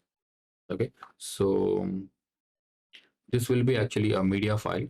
There is a special configuration in Django for loading the media files, as we did in the static files, right? So the same way we have the configuration for media files also. I'll make a dedicated video on media files, okay? But for now, just follow this, okay? And then let's say designation. Designation will be again the char field, right? You can say models.char field max length, and then the email address. Okay, email address will be models dot email field. Okay, models dot email field. So this will actually take max length. It will be again 100, and unique is equal to true. Okay, because for every user, the email should be, email address should be unique. Okay, so that's why we set unique equal to true. And then we need the phone number. Phone number. Phone number is equal to models dot, let's set this as char field, max length maybe 12. Okay, and if you want to make this phone number as the optional field, you can do it by blank equal to true. If you set blank equal to true, then your phone number field will be optional. Okay, all these other fields are actually the are not optional. All right, they are mandatory fields. If you set blank equal to true, this field is optional. Okay, and then at last we set the created date and updated date. Okay, created at is equal to models dot date time field. Okay, models dot date time field. We set auto now add is equal to true. Okay, and then similarly we use updated at. I'll tell you why I am using created at and updated at. Okay, so just let's first finish this creation. Models dot date time field again. Auto now is equal to true. Okay, you see, for the created at we are taking auto now add equal to true, and for the updated at we are saying auto now equal to true. Okay, not add. So this is different, this is different. All right, so we use a created at field to keep track of when this data was initially created. Okay, so and similarly we use updated at to keep track of when this data was previously modified. Okay, so this date time field will actually store the current time. Okay, current time when the data was created and when the update, when the data was updated. Okay, so and you must be saying why this is auto now add and why this is auto now. This is because auto now add is perfect for a one-time modification of a field on your model. Okay, only when the model instance is created and saved for the first time. Okay, and auto now is good for whenever you need a field to change, the instance will be saved. Okay, so it will update this field with the current time whenever this instance is actually saved or modified. Okay, so in short, created it will use this auto now add. Okay, so this auto now add is for created it, creating the instance, and auto now is for the updating the instance. All right, so that's how it is. And once this model is created, then you should actually migrate them. Okay, so of course we need to save this file. All right, so then we need to migrate them. Okay, so what is migrate, what is migration? We'll tell you that in the next video. All right, so far we have created the employee model, but this is just a code, right? In the database, the tables have not been created yet. And before creating the tables, we actually need to add our app name in the settings.py. Okay, so we have created this employees app, right? So the moment you create any app in your project, the first thing that you need to do is you need to go to the settings.py, and inside the installed apps, you should add the app name employees like this. Okay, and put the comma here. This one we should do immediately after creating any app in your project. I actually forgot to do it while creating the app. Okay, so that's why I'm doing it now. All right, one more thing you see here in the console is that it is saying get below. Okay, so Pillow is actually a package that is used to manage the image files in your Django application or Python application. Okay, so that's why it is saying install Pillow, because in the models.py we have added this image field, right? So this is the reason it is asking us to install Pillow before we do anything with this model. Okay, so what we'll do, we'll simply copy this pip install Pillow. Okay, pip install Pillow, and make sure the virtual environment is activated. Okay, so whatever the package you install in your project, that should go inside the virtual environment that you have created specifically for this particular project. Okay, so that's the reason, while the virtual environment is activated, run this command pip install Pillow. All right.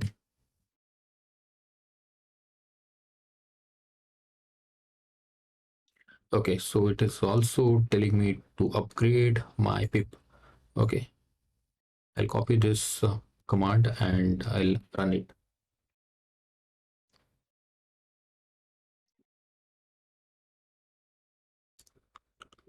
Okay, the Pillow is installed and pip is upgraded. So to create a database tables, we need to run two commands. One is the Python manage.py make migrations, and another one is Python manage.py migrate.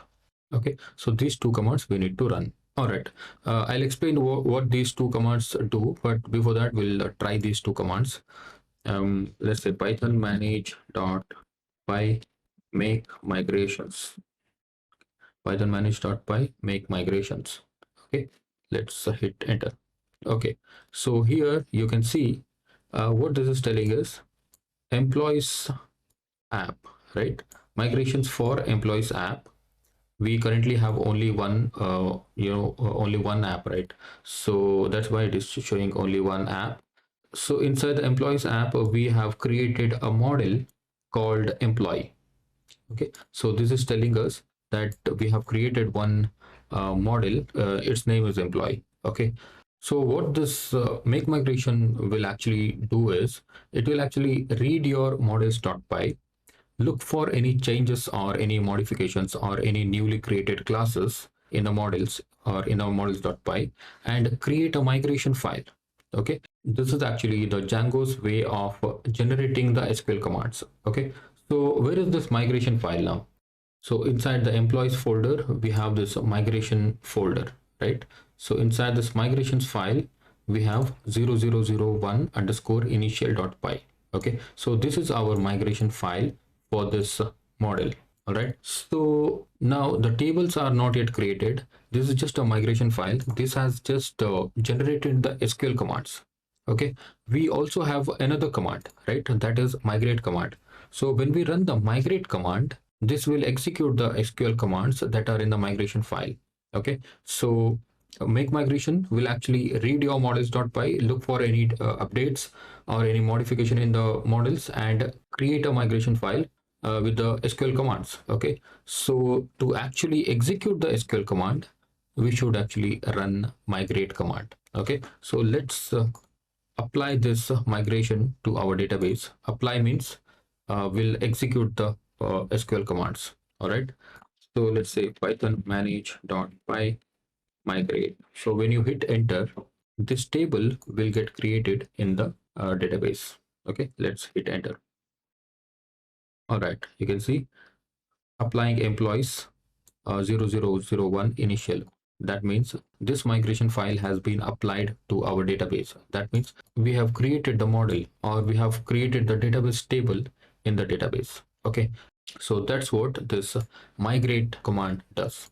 Okay, so when the migrations are applied, we can actually see that in the admin panel. Right, let's first run the server, python manage.py, run the server. Okay, and let's go to the admin panel. All right, see, when you go to the admin panel and refresh it, you will not see anything. You will still see users and groups. Okay, but we are expecting the employees table to be created here. So to reflect that, what we should do, we should actually go to the employees app, and we have this admin.py, right? So inside this admin.py, we need to register the model that we have created. Okay, we need to register this employee model inside the admin.py. So how to register? We should say admin.site.register. Okay, admin.site.register. Which model to register? This one. Okay, employee model. Right, just pass this employee model here. But this is giving you warning because inside the admin.py we have not imported the employee model. Okay, so how to import it? From dot models. Okay, dot models means from the models.py, which is in the current directory. Okay, from the models, import what?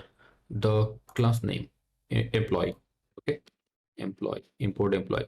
From dot models, import employee. So now we don't have any warnings. Now at this point, if you refresh this, you will see employees table. Okay, so this is the employees, and this is actually employees, right? So this is actually the app name. Currently we only have one model, but if you have multiple models inside the same models.py, then you'll see all the models listed here. Okay, so this is actually the employees, and from here you can add one employee or any number of employee. Okay, so if you add let's say Ratan Kumar, and if you add photo. Okay, I have added one photo, and designation, if you want to add, let's say software developer, and email address ratan@gmail.com, and this is the phone number. All right, now you can save this data. All right, you can see we have stored one data here. Okay, so many things are still missing. Currently you see employee object one. We can actually edit this to show your first name and last name, and the photo we have updated. If you click on this, you are seeing page not found, right? So this is because we have not configured the media files. Okay, so all those stuff we'll see in the next lectures. All right, in the previous video we added the test data with the image. Okay, everything worked, but this image is not opening in the browser. It is showing page not found error. But if you look at where this image got uploaded, then you see this folder in your root directory that is called images. Okay, so you see this images on your root folder. That is because the photo field, what we are saying is upload the images to the folder called images. Okay, so this means Django has uploaded the file or image to this images folder, and you can see this was the image I uploaded. Okay, but this image is not opening in the browser. Okay, in Django, any files that are uploaded by the user are called media files. So to load the media files in the browser, we have a special configuration, just like what we did for the static files, right? So the first thing is we need to actually create a folder named media on the root folder. Okay, this images folder, we can go ahead and delete it. Okay, because that is not our media root folder. That images folder was created when we upload the photo, right? But on the root folder, we want to create a folder named media. Okay, so that means whatever the files and folders you upload will go to this media folder. Okay, so once we are done with the creating the media folder, then we have to go to this settings.py and do some basic configuration. Okay, so here I'll go to the bottom of this page and I'll say in the comment, and I'll first say media files configuration. Okay, so the first thing is media root, media URL, that is equal to, inside the quotation just say media, and then we also have this media underscore root, that is equal to base directory / quotation mark and again the media folder. Okay, so this media folder is nothing but this media directory that we created. Okay, so this will be our root of the media files. Okay, so now what will happen is when you upload any files into images folder, this images folder will be created inside the media directory, not on the root folder, right? So once that is done, then at last what we'll have to do is we'll have to go to this urls.py, and here you have to say plus and call the static function. Okay, I'll take you to the Django documentation here. So here it is saying serving files uploaded by user during development. Okay, so what you have to do is you have to just copy this line of code and paste it here. So here you have to actually import static and settings. Okay, so that is also here from django.conf import settings, and from django.conf.urls.static import static. Copy these two lines and paste it here. All right, so this is actually the media files configuration. All right, and then what we'll do, we'll go back to the Django admin panel, and here we have already deleted this folder and file, right? So that's why we'll upload the file again. All right, I'm going to upload this image and I will click on this save. All right, now if I go back to this employee detail and click on this, and here you see the image is opening in the browser. Okay, and the image path, you can see it is loading from the media. Okay, so this is media, right? So in the media folder, it has created images folder and then the file name of the image. Okay, so that's how it is loading the image. All right, and yeah, that's about the media file configuration. And one more thing you see here is this employee object one, right? So this is actually not a good way of showing the data. Okay, if I have like 50 employees, I can't understand that to which employee I need to look at the detail. So that's why what we'll do is we will put the string representation of the model. Okay, so in the models.py, the class employee, we can add the function underscore underscore str, okay, underscore str, and it will take the self parameter, and here we will return self dot first name. Okay, self dot first name. Okay, so now you save this file and refresh this page, and here you can see Ratan, it is printing Ratan. And if you add one more employee, John, and John Doe, and another photo,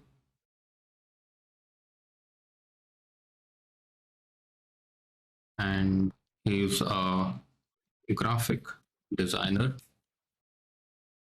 and email address john@gmail.com, and phone number.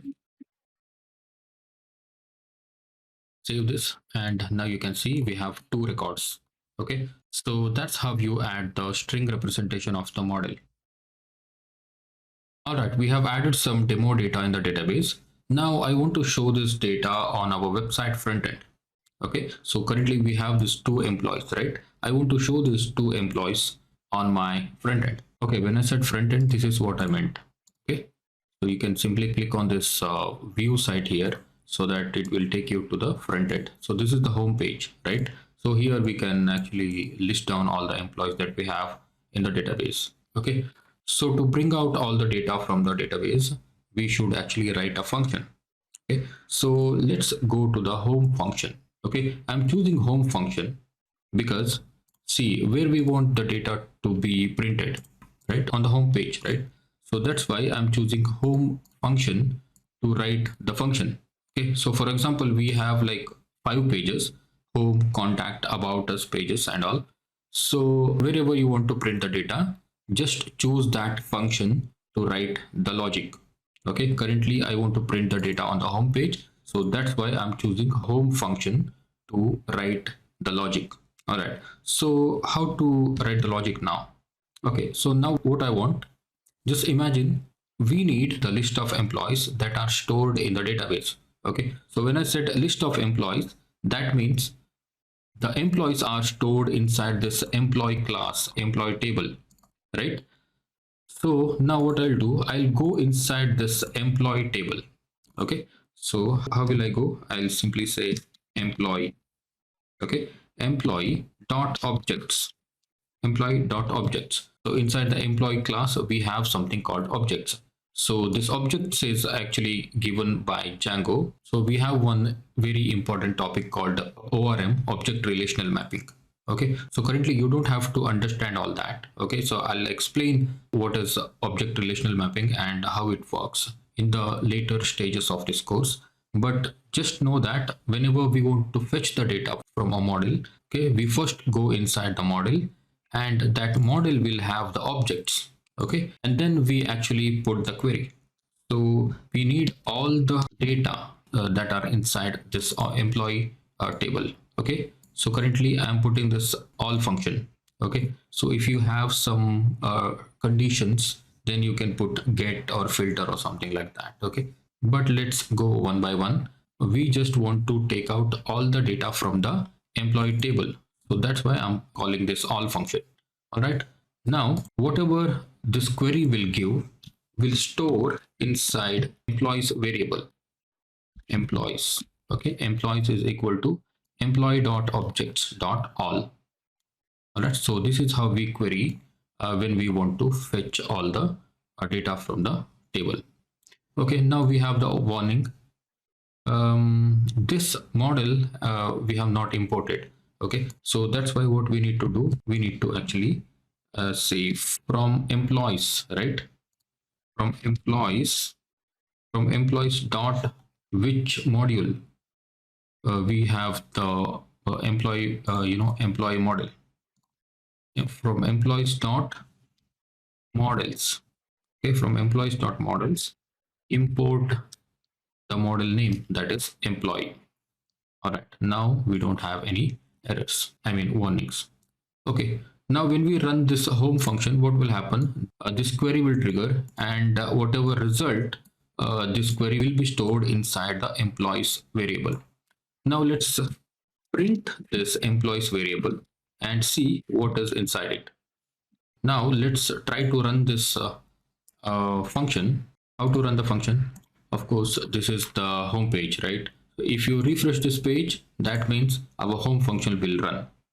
Okay, so now you can see in the terminal, this has given us the query set. The employee one is Ratan, and then we have John. Okay, if you have more data, then it will print more data here. Okay, so this is how we print the output. All right, now I don't want to print the employees on the terminal. I just want to print all of these employees on the front end. Okay, so for that reason, what I'll do is I just want to send these employees into my home.html. Why home.html? Because that is what is printing the HTML content, right? So that's why we need to send this employees to the home.html.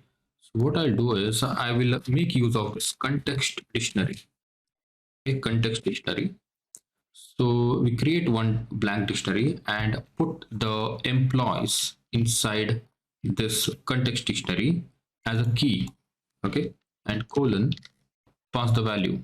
Okay, so this key should be actually inside the single quotation or double quotation, and this will be our actual output. All right, and put one comma here. Now we have the context, and now we want to pass that context inside the home.html. This is how we pass it. Okay, after this home.html, just put a comma and pass the context dictionary as it is. All right, now save the file. When we pass context dictionary into any HTML template, we will have the access to this employees, or whatever the context we are passing will be available inside home.html. All right, now let's see what if I print the employees here. Okay, I'll simply print employees. So why I'm using this double curly braces, I'll tell you in a while. Okay, so this is how we print it. Let's print this employees data. So refresh. Okay, now you can see query set employee Ratan, employee John. All right, so this is actually printing on the front end, right? But you know what, we don't want to print this way. We want to print Ratan and in the next line we want to print another name, and in the next line we want to print. Okay, this is actually not a readable content. Okay, so that's why we want to print properly. So when we have this kind of a query set, we have multiple data, right, inside the query set. So that's why what we do is we usually use the for loop. Okay, we want to loop through the employees. Okay, inside the employee we have so many employees, right? This is how we use for loop. For I, or for employee in employees, or whatever you can call. Okay, for I in employees. Okay, for I in employees, and when you open the for loop, of course you will have to end this for loop. Okay, so you see this, I'm using curly braces and percentage symbol, and then we are using for I in employees, and then again we are closing the for loop with the percentage and closing curly braces. Okay, so this is how we write the for loop. Okay, once we are inside the for loop, we want to print the I. Okay, how do you print? This is how we print. Hit double curly braces I. Okay, I will explain what is this curly braces and percentage, and I'll also explain what is this double curly braces. But just know that this is how we loop through the data, and this is how you print the variable. Okay, now let's refresh. Okay, now you can see Ratan and John. Now if I want to put this I inside h4 tag, okay, simply put this here. Now you can refresh the page. Now you see Ratan and John. Okay, if you have more data, it will keep on printing like that. All right, now I want you to have a very closer look at this curly braces and percentage. Okay, so this is actually called the template tags. These tags are a way of telling Django that here comes something else than a plain HTML. If we have plain HTML, what we do, we simply write the HTML tags. But what if we want to write some Python code or the logic inside the HTML template? That's when we use these template tags. Okay, so in this example, we want to loop through some data, right? Or sometimes we may want to put an if-else condition inside the template. We can use these template tags. Okay, so this is actually the template tags, and then this double curly braces.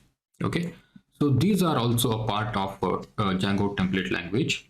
We call it as a template variable.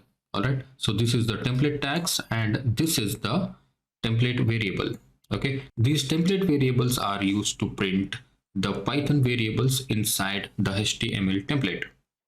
All right, so that is what the difference between these curly braces and percentage and double curly braces. Okay, this is the template tags, and this is the template variable. Okay, we also have something called a template filter, but don't worry, don't try to understand everything in one go. Okay, when we make bigger projects, you will explore all of these technical features. All right, so this is actually how we print the data, and yeah, but of course we don't want to print like this. We want to put the data properly in the table. All right, so we will put this data inside the table in the next video. At this point we are fetching the data, but we want to print this data inside the table, employee list table. Okay, so currently this is actually the static table, but let's make this table dynamic. All right, before that we will delete this Django image. All right, so where is this image? Here it is. Okay, let's remove this image. Then I'll also delete this. Okay, so we will write that for loop again. Okay, save and refresh. Okay, currently we only have the static table, and let's look at the table a little bit closely. This is our table, and these are actually the static data. Okay, so this is the tr, and this is actually t body. Currently we have three data, right? So we don't want to put this three tiers. We have one tier and two tier and three tier. Okay, let's remove this two tiers. Okay, delete, and again let's delete this one. Okay, perfect. So now refresh. Okay, so this is the serial number. Okay, let's keep that serial number as well. And you know what, let's change this first, last, and this thing. This will be our field name, right? So let's look at our field name. Okay, we have the first name, right? Let's say first name. Okay, let's not make a first name. Let's say full name. Okay, so I will show you how to concatenate first name and last name. Okay, so let's say full name, and then we have the photo, right? Let's not print photo here. Let's put the designation. Okay, let's put the designation, and let's put the, okay, let's put the phone number. Okay, only 3 data is enough, because why I'm writing like this is because I just want to make another page. When you click on Ratan, you should actually go into another page with the employee detail page. Okay, so that you can see all every details about Ratan. Okay, so that's why this is phone number. All right, now refresh. Okay, full name, designation, and phone number. So here I will print all the data that are in the employee table. Okay, so now if we want to print it here, right? So now what I'll do is I will loop through the data and print this tr. Okay, so now how we'll say template tag again for I, or maybe you can say for m in employees. Emp in employees. This employees is nothing but whatever the context key you are passing, right? So that will go here. Okay, for emp in employees. And then once you open this for loop, just make sure to close the for loop as well. That is end for. Okay, for emp in employees. Now, if I run the page like this, it will print 2 times because we have 2 data in the database, right? So that's why. Okay, so now let's remove the scope. Now here I want to print the first name and the full name, right? I want to print the full name. I'll say emp dot what? First name. Okay, how do I know this emp dot first name? Because inside the emp, inside this, okay, so inside this object, okay, we have a field called first name, right? So that's what we are writing here, and this will be our first name. If I refresh this, you can see Ratan and John. All right, now I want the full name, right? So for the full name, you can simply put up space and say emp dot last name. Okay, m dot first name and m dot last name. This will print the full name. All right, now next we want to print the designation. Okay, so how do you print the designation? Now simply open the template variable and double curly braces, say m dot designation is inside this field, right? Designation field. Copy this designation field and put it here, m dot designation. The same way, what next? The phone number, right? We'll also print the phone number, m dot phone number. Okay, so we are printing m dot first name, last name, m dot designation, and then the phone number. Now I will refresh this page. Okay, perfect. Full name, designation, and phone number. Now this is 1 and 1, right? We can either print the primary key of this entry, or maybe let's try to print the m.id. m.id. But if you look at this, m.id is not there, right? So this m.id will be auto generated by Django database. Okay, so now you'll have 1 and 2. Okay, now what I'll do is I'll go to my admin panel. Okay, here it is.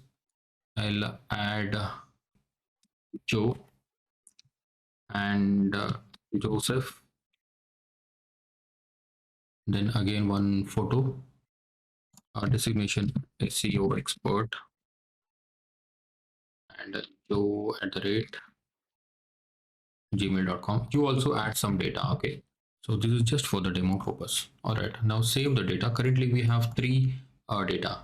So now what I'll do, I'll refresh this page, and here you can see one more data has been added to our table. Now I want you to have a closer look at this 1 2 3. Okay, so what if I delete this 2? Okay, if I delete this John Doe, okay, if I delete this John Doe, then let's see, refresh. Okay, so now what is happening, we have 1 and 3. Okay, this is actually the primary key. Okay, so that's why when you delete the data, the number will not change. Okay, so that's why instead of printing emp.id, we will print the for loop counter. Okay, so if you want to print 1 2 3 4 like that inside a for loop, you can simply print this thing. Okay, inside the double curly braces, simply say for loop dot counter. Okay, so now let's refresh. So here you can see 1 and 2, because this for loop is running 2 times, that's why it is printing 2. If this for loop runs for 100 times, it will print 1 to 100. Okay, so this is how we display the data on the table. Okay, now next what I want to do, I want to click on this full name. Okay, and when I click on the full name, I want to show my photo, and also I want to show my email address and other things also. Okay, so we'll do that in the next video. Okay, thank you. All right, at this point we have listed down all the employees that are in the database. Now what I want to do is I want to actually click on this full name and want to go to the new page where I can see all the details about this particular employee. Okay, the same way, if I click on this Joseph, then I want to see all the details about himself, including the photo. Okay, so now how can we do that? Whenever we create any feature, the first thing we need to do is we need to imagine what kind of URL pattern that we need for feature. All right, so for me, I want to see the details about the employee, right? So what I'll do is I will need employees / 1 or 2 or 3, anything. Okay, so this 1 and 2 and 3 will be my the employees primary key. Okay, using the primary key, I can actually fetch the data from the database. Okay, so that's why I'll create this kind of structure in my urls.py. Okay, so first thing what I'll do is I will actually go to my site.urls. Okay, so all the requests will first come to this my site.urls, right? From here we should actually route our URL patterns. Okay, so here the first request will come, and that will be actually employees. Okay, employees / all right, now whatever the request that comes with the employees, then I want to forward that request to the employees app. Okay, employees app, because we are building the feature that belongs to this employees app, right? So whatever the request that belongs to this employees app, then we will route that request to employees app. Okay, so here what we'll do, we will actually say include. Okay, include is a function. Inside the include, what we'll do, we'll say employees. Okay, employees dot urls. Okay, employees dot urls. Employees is a app name, and urls will be the module name which we are going to create in this employees app. Okay, so by default, app does not come with the urls module, but this project level directory will contain urls.py by default, but this app will not contain urls.py. Okay, so for that reason, we need to actually create a new file urls.py inside the employees app. All right, so let me go back to this urls.py. So here I have written include, right? So this include will actually come from django.urls. Okay, so import path, comma, we also want to import include. Okay, so this include function will come from django.urls. Okay, so now I'll explain you. Whenever the user comes with this request employees, then we are telling Django that forward that request to the urls.py, which is inside the employees app. Okay, then the request will actually come to this urls.py, which is inside the employees app. So here we are going to configure the URL patterns again. Okay, so to configure the URL pattern, of course, we need this path. Okay, from django.urls import path, we'll copy that and paste it here. And after that, what we need is the URL patterns. Okay, simply copy it and paste it here. URL patterns is equal to open a list, and here open the path function. So inside the path function, then we are actually going to say the primary key. Okay, so this one. So this part is done at the project level, and this will actually come to the app level. Okay, so this is the primary key. So what I'll do, I will say int colon pk. Okay, int colon pk. This will actually be the dynamic value, okay, which is integer, right? So that's why I'm saying int colon pk. Pk is the primary key. All right, so this can be anything. This need not to be pk. Instead of pk, if you want to write employee id, then also you can do that. Okay, for the simplicity, I'm actually going to name it as pk. All right, and comma. Now we should do views. Okay, views dot, what will be our views? Will be actually employee detail. So views is giving us the warning because we have not imported views. Which views? This views. Okay, we are in the current directory, right? Employees. So that's why we'll say from dot import views, all the views. Okay, we are importing the whole views module inside this urls.py. All right, so this is giving us the warning, attribute error module employees dot views has no attribute employee underscore detail. That means it is telling us that we have not yet created employee detail view. Okay, so that's why we first need to create views. Okay, to create a view, you say diff and employee detail. The view will always take a request. So with this request, we also need to take the primary key. Okay, so that is because inside the urls.py, we are actually taking the primary key, right? So that's the reason we also need to receive the primary key here, because if you want to imagine that how it works, see, the request will actually go to employees. Okay, the first path is actually here, employees. Whatever the request comes with the employees pattern, we are forwarding that request to employees urls, which is this one. Okay, so this is actually taking the primary key here. Okay, this is taking the primary key, which is this number. Okay, so this number will go inside the employee detail view as a parameter. Okay, so this primary key we have in the function. Now what we'll do here, we need to fetch the employee detail which has the pk. Okay, this pk, whatever the pk which is coming from the url. All right, so now what I'll do, I'll say employee. Okay, before that I need to actually put that inside a try block. Okay, try employee. You must be knowing this try and except block, right? So that's what I'm using here. Employee is equal to employee dot objects. Okay, employee dot objects dot, this time we are using get because we want to take only one data from the database. Okay, only one data from the database. Then we use get. If we want to take multiple data from the database, we either use all or we use filter.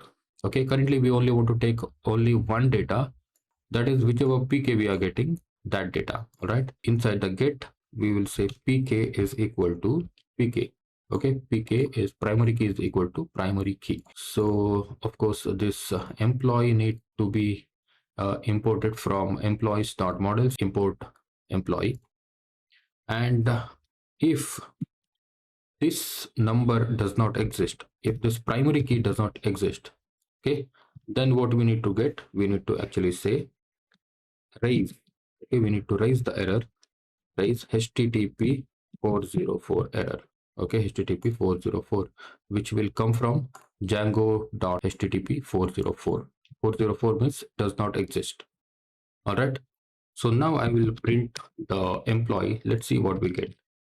Okay, so just save the file, and here, see, I don't have the primary key 4 in my database. I only have 1 and 3. Okay, I'll first put 1 and hit enter. Of course, you will get this error because we are not returning any HTTP response. That's why. So I'll tell you how to fix this, but you should actually see the console. Okay, before we get the error, we are actually printing the name here, right? So we are printing the name. That means for 1, okay, this means we put this 1 here, right? This is nothing but we are putting 1 here.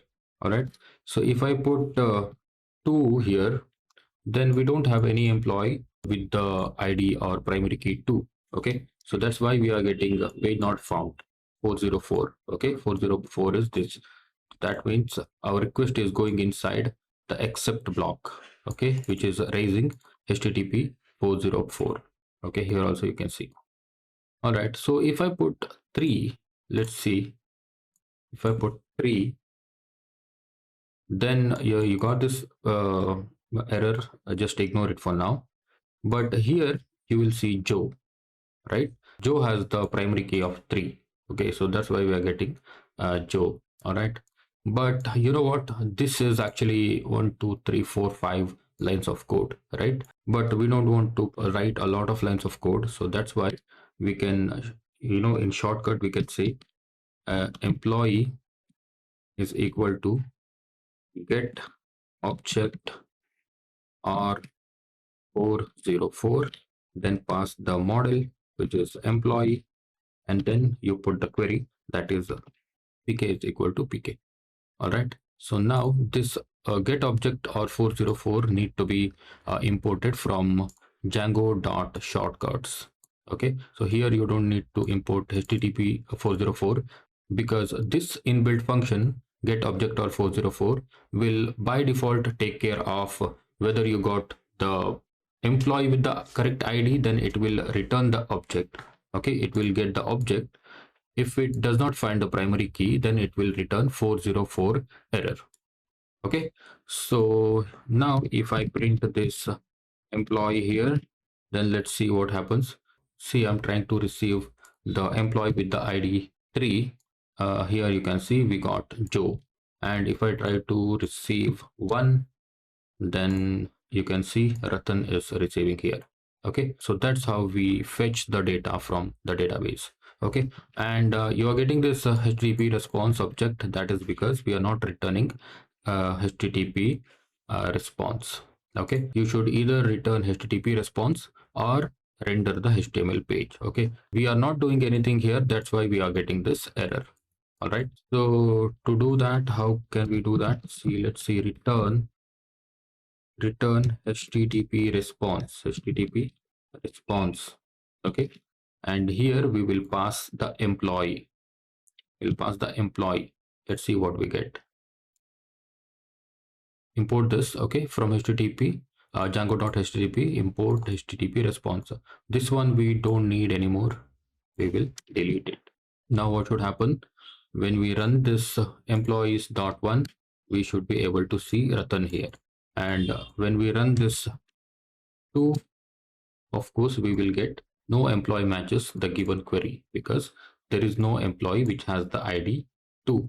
Okay, if I put 3, then you can see we have Joe. And if you want to verify that, just go to admin panel and go to the employees, and Ratan has the ID of 1.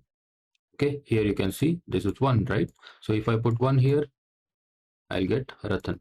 And if I put 2 here, of course we don't have anything, right? Employee with the ID does not exist because in the previous video we deleted that. Okay, so if I put 3, Joe is 3 actually. Okay, so this 3 will be here. Okay, so this is how we fetch the data from the database, and I hope this is clear now. Okay, so in the next lecture we will actually show all the data in the HTML template. Okay, so this is just a HTTP response, but we want to render the HTML template, right? So we'll see that in the next one. Okay, welcome back. In this one we'll make a proper HTML page to show the employee detail. Okay, so first thing, we are returning the HTTP response here. Instead of HTTP response, we will render the HTML page. Okay, so we will remove this HTTP response and return render request comma, okay, return render request comma employee detail, employee underscore detail dot html. And this employee detail.html does not exist inside the templates, right? We also need to create that file. So inside the templates folder, you just create a new file and name it employee detail.html. All right, so now we can just test it by saying this is the employee detail page. Okay, this is the employee detail page, and when you go to this page, you should see this template. Okay, so wherever you go, you should see, of course, we will not get the result here. If I go to one, you should see this. Okay, so this is actually the dynamic one. Now what I'll do is I will actually need the bootstrap things also, right? So for that reason, I will copy all the code from this home.html and put it inside the employee detail.html. Okay, so here, of course, we are using the same code as home.html inside the employee detail.html, and definitely I know this is not the good practice. I know how to reuse the code, but for now this will be too much for you to understand. Okay, so that's why I'm just using the same code as we are using in the home.html. Okay, so we have another topic called base.html, but we'll see that in the later part of this course. Okay, so for now, just copy whatever the code you are using in the home.html and put it inside the employee detail.html. Okay, so inside the employee detail.html, we will remove some things here. Okay, because this is actually the employee list, right? So this page is employee detail, not list. So we will also remove this table. We'll remove this table. Okay, and we will simply keep the container. Okay, refresh this page and you'll see nothing. Okay, there is nothing, of course. So but this page has bootstrap implemented. Okay, so this is the title, and everything else is same. So inside this container, what I'll do is I will actually create a div with a class of card. Okay, I'm using bootstrap. In bootstrap we have card. So if you want to see that, bootstrap card. So here, click on this first result, and you can see the examples of cards. Okay, so you can copy whatever card you want to use in your website. Okay, so for example, you can use this one, and for me, what I'll do is I will use this one. Okay, I'll use this one. This also has the image, right? So that's why I will simply copy this code. Okay, I'm not going to write the HTML code line by line because this course is concentrating on Django. Okay, so that's why I'm not going to write too much of HTML code. So currently what I have done is I have actually put the card here, and I'll refresh. Okay, so here you can see I'm printing the card, but I want this card to be on the center, right? So for that I will add another class mx auto. Okay, mx auto with this card. Refresh. Okay, so here it is. All right, so here first thing I want to print is the image. We can print something else also. Let's try to print first name and last name here. But you know what, we don't have access to first name and last name inside this employee detail.html because we have taken the employee here, but we are not passing this employee inside the employee detail.html. Okay, so how to pass that? As I said in the previous video, we use context. Okay, we use context is equal to, it's actually a dictionary, and inside the single quotation or double quotation we pass the key. This will be our key, and dictionary will always have key and values, right? So I hope you know that basic Python. Okay, then we are passing the value, key and value. Okay, so this can be anything, but whatever we use here will go inside the HTML page. Okay, so employee colon employee, we have created the context, and we can pass that context inside the employee detail.html. Now we have the access to the employee. Okay, Now let's try to print it here. I'll remove this. Instead of that, I will say employee dot first name. Employee dot first name. The same way I will say employee dot last name. Okay, now let's refresh. Okay, now you can see we are printing employee dot first name and last name because we are using one. If you see three, then you can see Joe Joseph. This is the three. All right, and I'll go back to one. Okay, now I want to print email address also. I just copied the above line, and here I'll say employee dot email address. Okay, employee dot email address. Refresh, and here you can see ratan@gmail.com, which is in the database.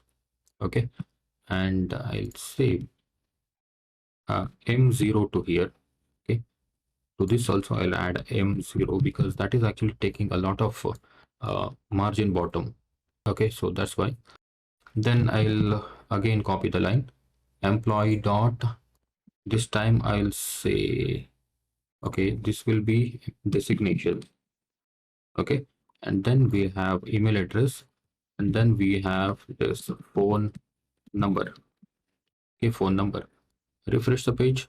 Okay, Ratan Kumar, software developer, my email address and my phone number. And here I need to actually put the image source, which is my photo, right? So this alternative text can be employee photo. This is a static thing. Okay, and source, what we need to do, we need to actually open this template variable, that is double curly places, and we should say employee dot what in the model, what we have photo, right? Employee dot photo. Okay, so you must be saying we should do this one. Okay, employee dot photo, because everywhere else we are using employee dot field name, employee dot field name, employee dot field name, right? But in case of this photo, we cannot say employee dot field name, but we also need to say employee dot field name dot URL. Okay, that is because if you know about this img tag, the source attribute will take the path, it will not take the photo itself. Okay, it will actually take the path of the URL. So that's why we print the employee photos URL. Okay, then this image tag will render the photo. Okay, so now let's refresh. Okay, now you can see we are actually rendering the photo. Now if I go back to 3, it will show another photo, right? So that's how we fetch the details of any employee. Okay, now what I need to do, I want to go back to the home page, right? So here I'll put a button, go back to home. So let's say inside the container, I'll create the a tag with the class btn primary. If you don't know what is this btn primary, just go to Bootstrap buttons and you'll see that. Okay, so here I'll say back to home. Okay, so when I click on this back to home button, I need to go back to the home page. Okay, so refresh. So we have this button. You can place this button wherever you want. Instead of putting this button there, I'll cut this and put it here. Okay, back to home. All right, so this looks good, I think. So when I click on this home button, so I want to go to this this page. I want to go to this page. Okay, so how to do that? See, here we have this href, right? So we need to include the home URL here. Okay, but you know what, we just have the home URL here. Okay, where is it? Inside the my site, this urls.py, we have the path, right? So this path function will also take another attribute, another parameter, that is called name. Okay, so we can set the name to here, so the name will be home. Okay, so because this view is home, right? So that's why I can name this as home. But if you wish to name it different, then you can maybe set home page, front page, whatever it is. Okay, now I have set the name to this path, right? So that's why I can call this name inside the employee detail page. Okay, so here I again open the template tag, curly braces and percentage, then I'll say URL. Okay, because this is a URL, so that's why I'm calling URL, and then we say home. Okay, so when I print this, then what will happen is when rendering the page, okay, when rendering the page, it will print the home URL. Okay, where is it? Home URL pattern, which is nothing. Of course, it will print the home page, and I should go to employees and one. Okay, now here when I click on this back to home, then it is taking me to the home page, right?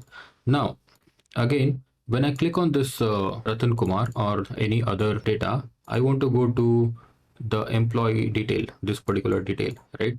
So for that, what I'll do, I will go back to this urls.py, and here also I'll put the name. Okay, name is equal to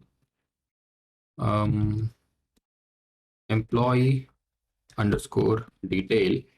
Okay, employee detail, save. Okay, so this path will be employee detail, and so that's why when I go to my home page, where is my home page?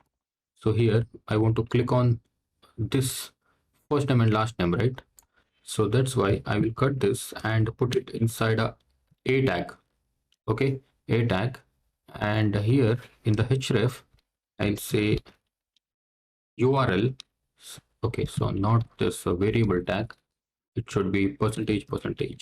Okay, URL, and which URL pattern I want to print here. Let's quickly see that. Okay, this is my site, and this one is employees, right? I want to print this path, okay, with this primary key, dynamic primary key, right? So I will say employee detail, and the home.html, I will print this one.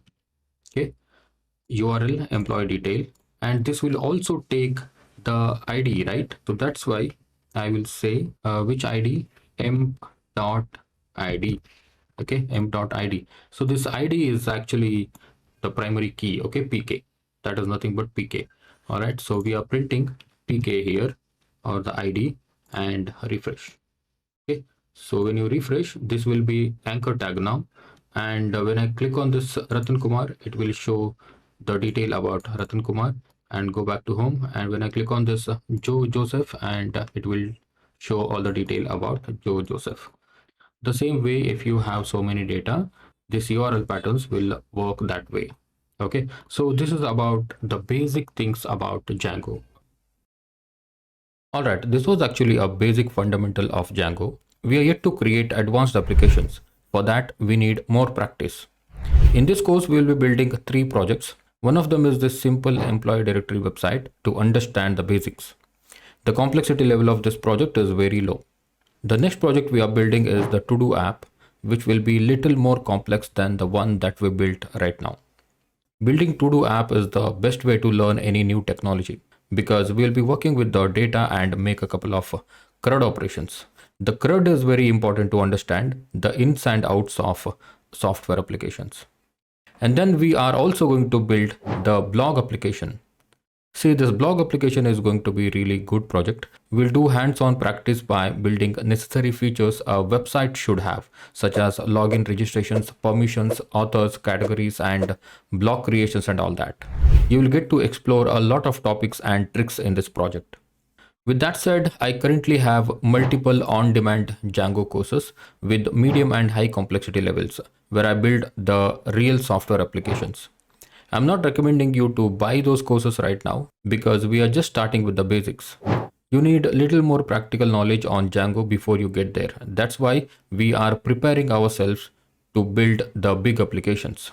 They are pretty advanced level Django projects. Your resume will attract the employers if you have those projects in your portfolio or GitHub.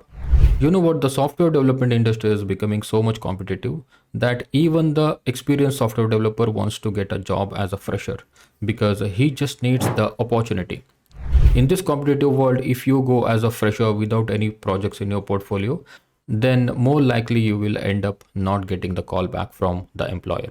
That's the reason I built the advanced projects using Django, so that even the freshers can have the real experience about building the real software applications. That's when you stand out from the crowd. From the next section, we will build TODO app and learn more about CRUD operations. Welcome to the new section. In this section, we'll build a TODO app. First and foremost, we'll create a Django project, and then we'll build the front end using HTML, CSS, and Bootstrap. We'll not make the complex design, we will go with the very simple front end.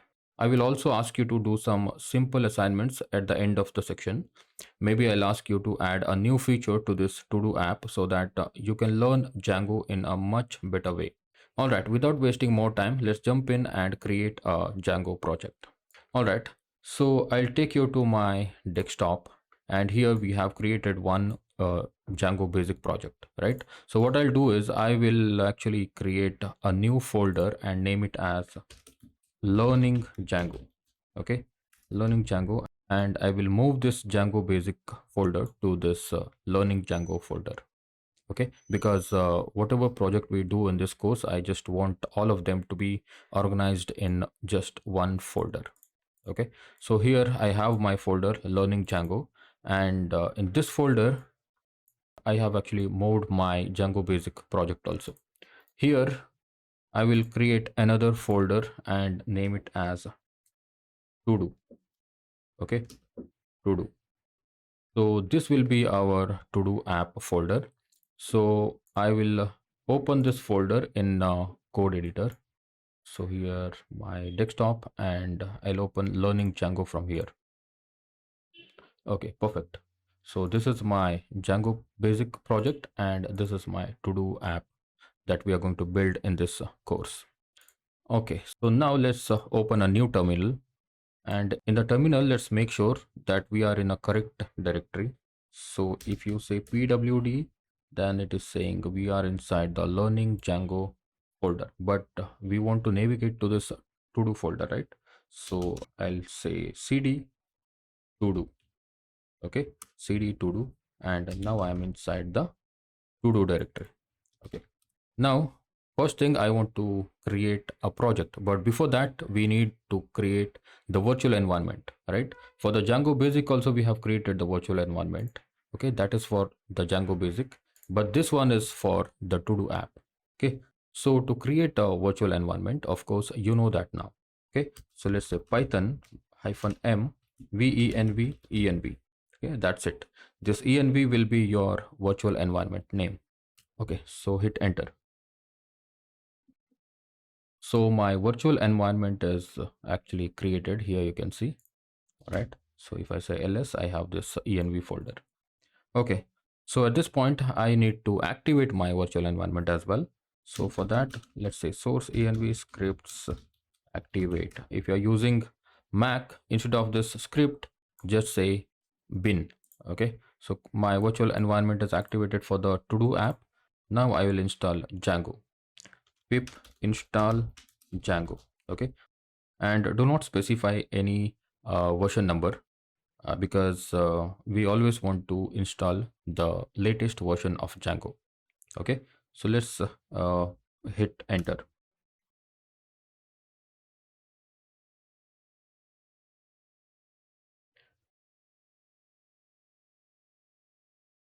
Okay, Django is installed, and how to verify that?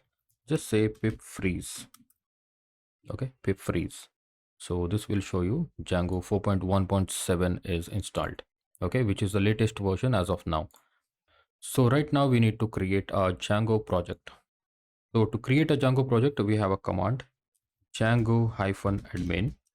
Okay, Django-admin start project and to-do underscore main. So this will be our main project folder. That's why I have named it as a to-do underscore main and put one dot here because I want my project to be created on the root folder, which is this to-do. Okay, hit enter. Okay, so inside this to-do folder, we have created a Django project, which is to-do main. Okay, so we have this manage.py as well. So now we have the access to run the python manage.py commands. All right, so at this stage, if you run your project, I mean run your server, then you can see the default Django page. Okay, 127 0.0.1 and 8000. 8000 is the port number that Django uses. Okay, so this is the Django default page. Of course, we are going to change that. And don't worry about unapplied migrations. We'll apply it later in the next video maybe. Okay, so we have created the app, and in the next one we'll create the super user and all that stuff. All right, let's create a super user. But before we create the super user, we need to first run the migrate command. That is because you see this, you have 18 unapplied migrations, right? Because the Django's default database tables needs to be created in the database, okay? Such as admin, auth, content type, and sessions. So if you want to see the error before we run the migration, then you can simply go to this admin. Okay, so you can see no such table Django session. Okay, so that means the Django's default tables are not yet created in the database. All right, so for that we need to run the migrate command. Okay, so let's run this command, python manage.py migrate. Okay, so the database tables have been created. Now if you go to this page, and you can see the Django's login page is loading. Okay, so here we need to create the super user, python manage.py create super user. All right, the username, let's give some username and your email address, and put any strong password. Okay, super user created successfully. Now you can go ahead and log into this admin. Okay, so this admin panel is ready, and if you log out and go back to the home page, you still see this default page, right? Let's quickly change that. For that we need to actually go to this to-do main, which is my project directory. So inside that we have this urls.py. Let's create a path for the home page. Okay, so home page path will be blank string. Okay, then views dot home, because I'm going to create the home function. So we are getting the warning, that is because we need to import the views from dot import views module. Okay, so let's give the name to this home. Name is equal to home. Okay, now let's create the function home. Of course you can see the error here, right? Because we have not yet created the home function. Okay, so this error is different actually. This is telling that views model does not exist, because in the to-do main folder we don't have any module called views, right? So for that reason we should actually create the views.py. Okay, views.py, then we can actually create the home function here. All right, now I'll say define home. The function will always take a request. Okay, so return http response, return http response homepage. Okay, so let me put this inside h1 tag, h1 close, and here I'll say homepage. Okay, http response need to be imported, which comes from django.http. Import http response. Okay, so now we are still getting this error. We'll do one thing, we'll stop the server and run the server again. All right, refresh. Okay, so home page is loading, and in the next one we'll implement Bootstrap, because before we do any logics we will first make the front end. Okay, so yeah, I'll see you on the next one. All right, in this one, let's create a Django template and design our to-do app. Currently, we are returning HTTP response, but we don't want to return the HTTP response. We need to render the HTML page. Okay, so for that reason, what we'll do is we'll remove this HTTP response and we will render the HTML page. So this render function will actually take request, and also it will take home.html. Okay, request comma home.html, and we should also import render comes from Django dot shortcuts import render. Okay, Django dot shortcuts import render, and we don't need this HTTP response anymore. We'll delete it. Okay, now we need to create this home.html. So to create a home.html, we first need to create a templates folder inside the root directory. Okay, so let's simply create templates folder. Inside the templates folder, we will create home.html. Okay, home.html. So let's say h2. This is a home page. Okay, so this is home page, and this will not work because we also need to do some configuration in the templates settings.py. Okay, so inside the settings.py, we go to this templates, and here tirs list, just set the templates. All right, now if you refresh this page, you see this is home page. Okay, now we want to make a simple design for our to-do app, right? So the simple design should actually look like this. Okay, so this is a very simple design, and this just contains the heading, and this is will be the future task, and the completed tasks will be listed here.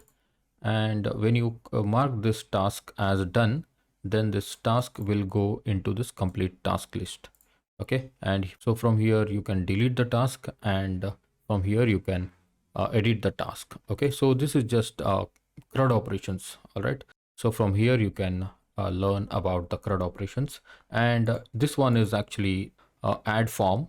Okay, so from here you can create a new task. Okay, so this is the new task, and when you click on this add, then your task will move to this my day section. Okay, which is your future task list.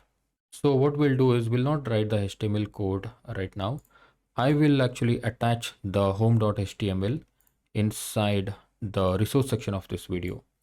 So just go to resource section of this video and download this home.html file. Okay, so this is actually the basic design for this app. Okay, simply copy all the code from this file and go to your home.html here and remove the existing text and paste this code. Now if you refresh, and here you can see we have the design. Okay, you see this 27 Feb 2023, right? This is because we are actually loading the current date using the Python code.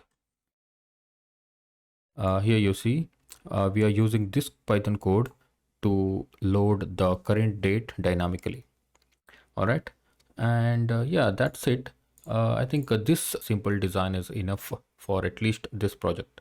Okay, so we'll not use too many complex designs. This is just a simple design. We'll use this for at least this project. All right, and in the next video we will push this code to the GitHub, because it's always a good practice to keep track of your code. As a developer, you will be using GitHub more often.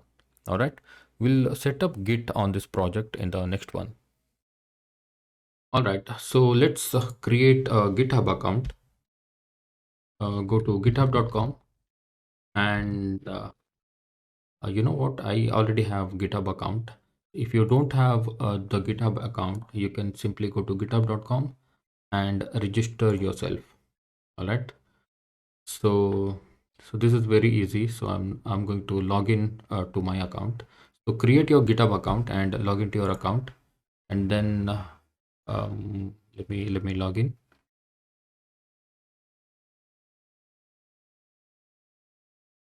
All right, so once you're logged in, you will see this plus icon, right? So click on this new repository, So here you can give the repository name. We will say todo. Okay. So maybe I can give to do course or something like that. Otherwise, I'll keep to do itself. This can be public or private. Okay, if you put this as public, then everybody on the internet can see your repository and code. And if you make it private, then nobody else, except you can see the code. All right. So for the time being, I will set it as private. Once this course is published, I will set this as public. Okay, so for me right now it will be private, and add git ignore. Okay, so create repository. So here are some of the commands that you can run from your terminal. So the first thing we need to do is this git init. So what this git init will do is it will initialize the git on your local project and make it as a git project so that you can perform any git related actions. Don't worry about these commands. Git itself is a very big topic. So even if you don't know anything about Git, you're not going to face any problems in Django development. But just know that these commands are used to push our code to the GitHub so that we have the record of our code. Okay. So you see the git commit command here, right? So this git commit is actually primary functions of Git, which is used to create a snapshot of the changes that we are, that we have made in our project. Okay. Before running this git commit, we also need to select the changes that need to be recorded. For that, we run git add and then git commit. So this seems like a little bit of confusion for the beginners, but don't worry, you can safely ignore this confusion. Or if you have some time, just go to YouTube and see some basic Git videos. You will understand it in a better way. But overall, this is optional. But if you have a knowledge in Git, that's well and good. If you don't have the knowledge of Git, then don't worry. All right. So to push our code to the GitHub, let's start running these commands. All right. So let's first say git init. Okay. So let's stop the server and say git init. All right. Now you can see initialized empty git repository in this particular location. Okay. And then what else? Git add readme.md, but instead of this readme.md, we will say git add hyphen a. Okay, so I'll tell you why are we running git add hyphen a, git add hyphen a. Okay, so as I said, this git add is used to select the changes that need to be recorded. Okay, so we have these many codes, right? So we don't want to specifically add one file. Okay, if you add some manage.py here, so only this manage.py will go into the GitHub. Okay, GitHub repository. We want all the code to be pushed to the GitHub, so that's the reason we use hyphen a, git add hyphen a. So you can see all the code is being captured. But you know what, there is one problem here. So we are also sending a env file, but that's okay. So this is not a very big project, so we can send env also.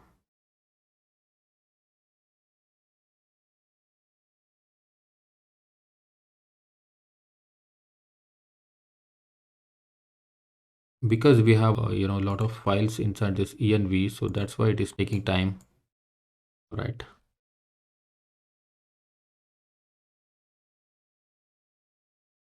Okay, so git add is successful, and now you can run git commit hyphen m and the commit message. Git commit hyphen m commit message. So this commit message you can change to anything you want. Okay, so for example, I need git commit hyphen m, I will say todo app initialized. Okay, so I hit enter.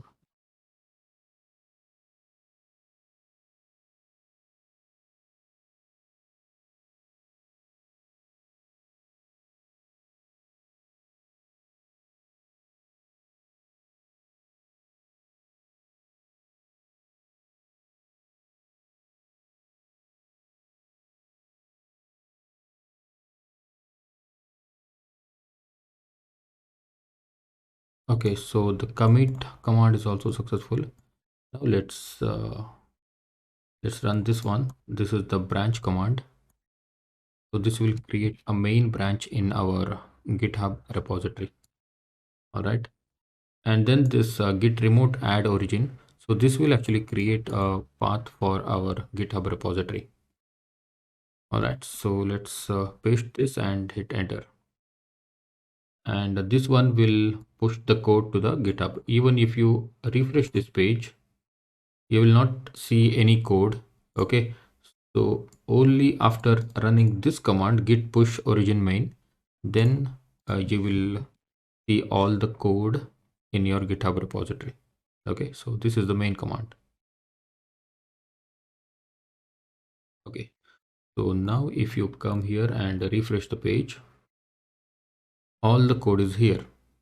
All right, so you can see this is the commit message that we gave. So that's all for this video, and in the next one we will start implementing our homepage. All right, thank you. All right, let's try to make this page dynamic now. Whenever we think of making a dynamic feature, we first need to find out what will be the input data we are taking from the user. Okay, in this case we are taking a task. Okay, that means the user is going to write the task that he want to do. All right, so whenever he write the task, that means when he add the task in this input field and click on this add button, then this task should be stored in the database, which also means we need a database field to store this task. All right, that's why we need to create a model for storing this data. Okay, so before we create a model, we also need to create an app called TODO, right?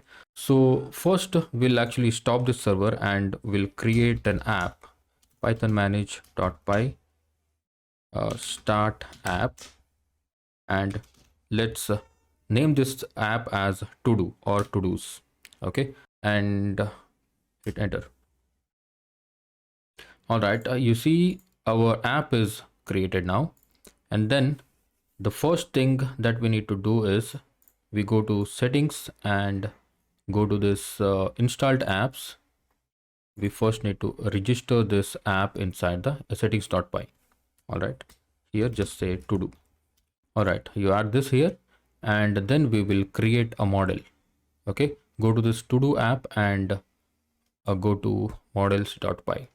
So in this models.py, let's go to this front end and see the data that we are going to store is this task. Okay, and when he click on this add, then this data will be stored as uncompleted task. Okay, that is actually by default it will be uncompleted task, and when you click on this mark as done button, then this task will be marked as completed task. Okay, so that means we also need a field to store whether the task is uncompleted or completed. All right, so of course we need two database fields. One is for adding the task and another one is to make sure the task is completed or uncompleted. All right, and of course then created it and modify that. Okay, so let's quickly create that. To create a model, we need to write this as class task. Okay, class task, and it will take models dot model, and the first field that we need is task itself. Task is equal to models dot, this will be char field. Okay, and the max length it depends, maybe let's set it as 250 characters, and then we need the boolean field, let's say is completed. Okay, is completed is equal to models dot, this time it is boolean field. Okay, models dot boolean field, and by default the task will actually be uncompleted, that's why we set it to false. Okay, by default this is not a completed task. Okay, so that's why it is false. And then we need created at. Created at is equal to models dot date time field. Okay, date time field, and by default we set auto now add equal to true for this created at, and the same way we need the modified at or updated at. Okay, updated at is equal to models dot date time field, which will be auto now is equal to true. Okay, so I recommend using created at and updated at field in every model. Okay, because it is very important while storing the big data in your database. Okay, you will always have to see when this data was created and when this data was modified previously. Okay, so that's why I recommend using updated at and created at field in every model. All right, and then we also need to set a string representation of this model. Okay, self return self dot, let's say, the task. Okay, perfect. And then we need to register this model inside our admin.py. Okay, so here admin.site.register, which model we want to register? This particular model. The name of the model is task. All right, task, and this task model we should import from dot models import task. Okay, so that's it. And then we have created this model, then that means we also need to make the migrations and apply those migrations, right? So that's why we will say python manage.py make migrations. Okay, so this will actually generate the SQL queries. Okay, so hit enter, and here it has detected that we have created the model called task. Okay, and the migration file is also created. Here you see migrations.create model task. Okay, so we will apply these migrations into the database. So for that we should run python manage.py migrate. So when you hit enter, the database table will be created. Okay, now let's run the server. Let's go to admin and login. Okay, so in the TODO app we have the model called task. Okay, so from here you can add any task that you want. Maybe for the example purpose I'll add some tasks. Complete assignments. Okay, by default this task is uncompleted, and if you click on this check mark, then this will be marked as completed task. Okay, so by default let it be uncompleted and save it. Okay, so we have created one task. Of course we are not going to create the task from the admin panel, we are going to create the task from the front end. Okay, so that's what makes it the CRUD operations. We are going to create the task from here. Okay, we write the task here, click on add, then the data will be stored on the backend. Okay, so that's how we want to do. But for the demo, or but for the example purpose, I just want to create some example tasks. Okay, so I'll say learn Python and Django. Okay, learn Python and Django, let it be unchecked. Okay, and save it. Okay, so I have created these two tasks, and next what I want to do is I want to list down these tasks in here. Okay, in my day section on the left side. Okay, when you click on this mark as done, this task will be moved to this completed tasks on the right side. Okay, the same way we will also create tasks. We'll do all those stuff in the next video. Okay, at this point we have created some example tasks from the backend. Now we want to list those tasks on the front end. Okay, so here we will print the tasks that are not completed, and on the right side we'll print the tasks that are completed.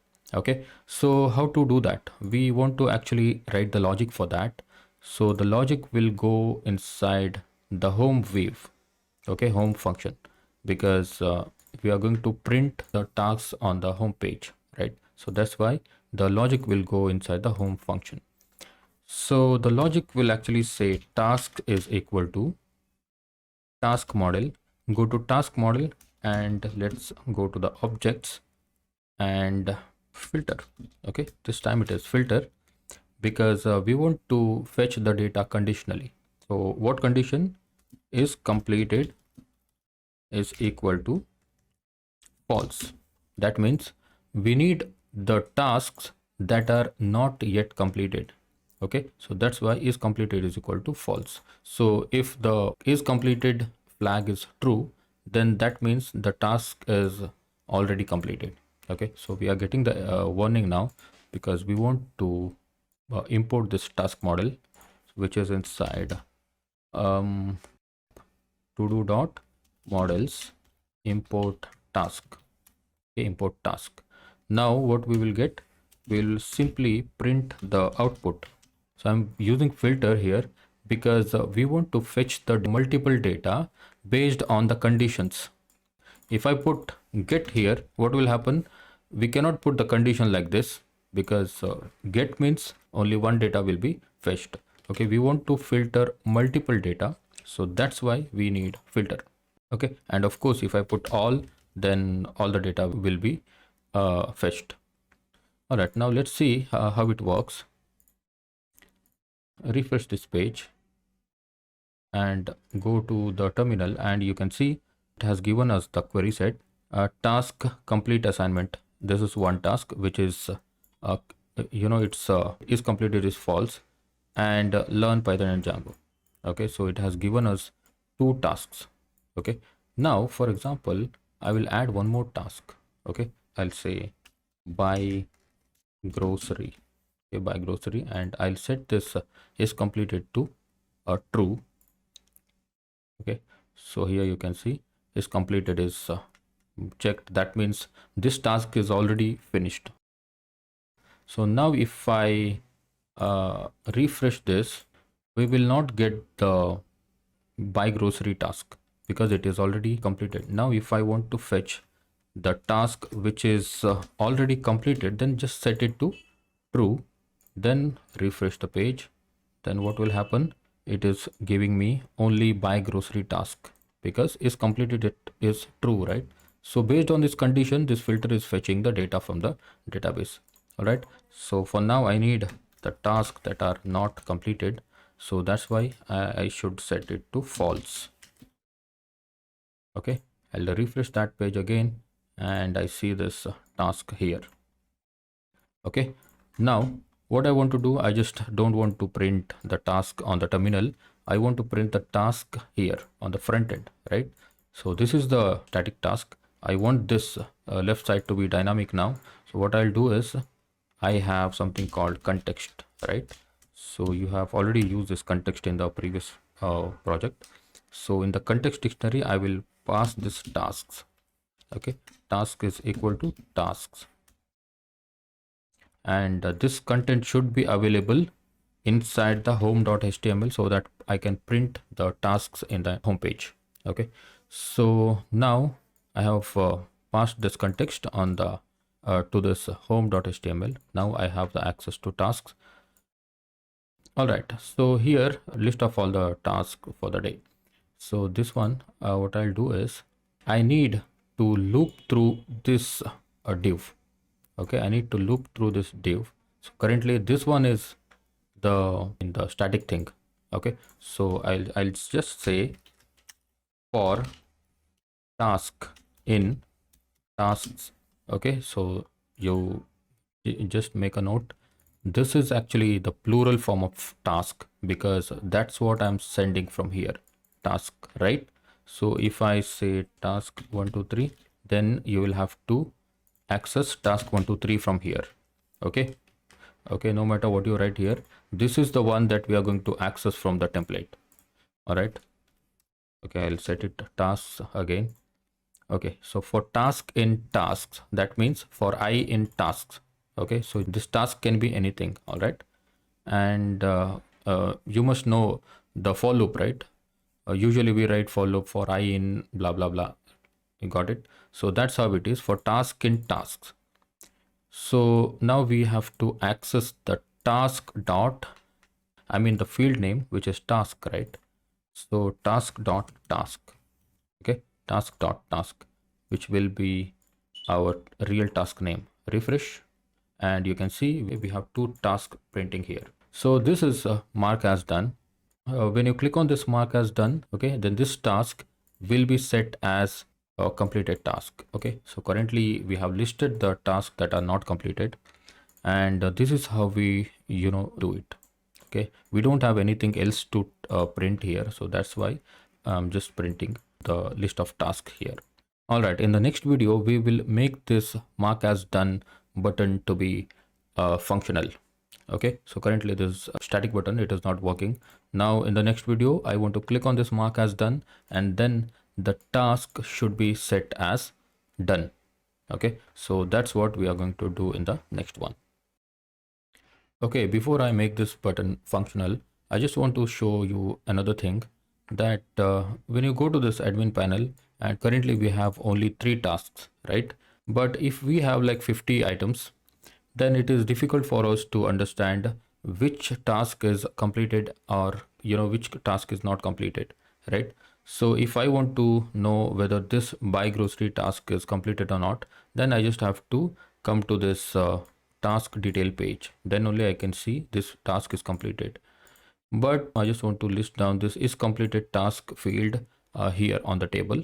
Okay, so that just by seeing this table I can understand which task is completed or uncompleted. All right, so how to do that? It is very simple. Go to this admin.py. okay, here we have this admin.py where we have registered this model, right? We want to override the admin functionality here, so we just have to create a class with the class name that is task admin. Okay, so this task is your model, and you just append this task admin and say it will actually inherit the functionality of an admin module, which is model admin. Okay, class task admin admin dot model admin. All right, and here we have an attribute called list display. List display is equal to create a parenthesis, and whatever the field you want to list here, just write them down. Maybe I just want to show task. Okay, I want to show task, comma, I also want to show is completed. Okay, is completed. Okay, so you should put this inside the quotation mark, and I also want to show the created at or updated at. Okay, so I need a updated at field. Yeah, I will put this updated at. Okay, so that's all. And when you create this class, the last thing you have to do is copy this task admin class and put it here. Okay, put it here, site admin.site.register task comma task admin, and save the file, and then reload and see the magic.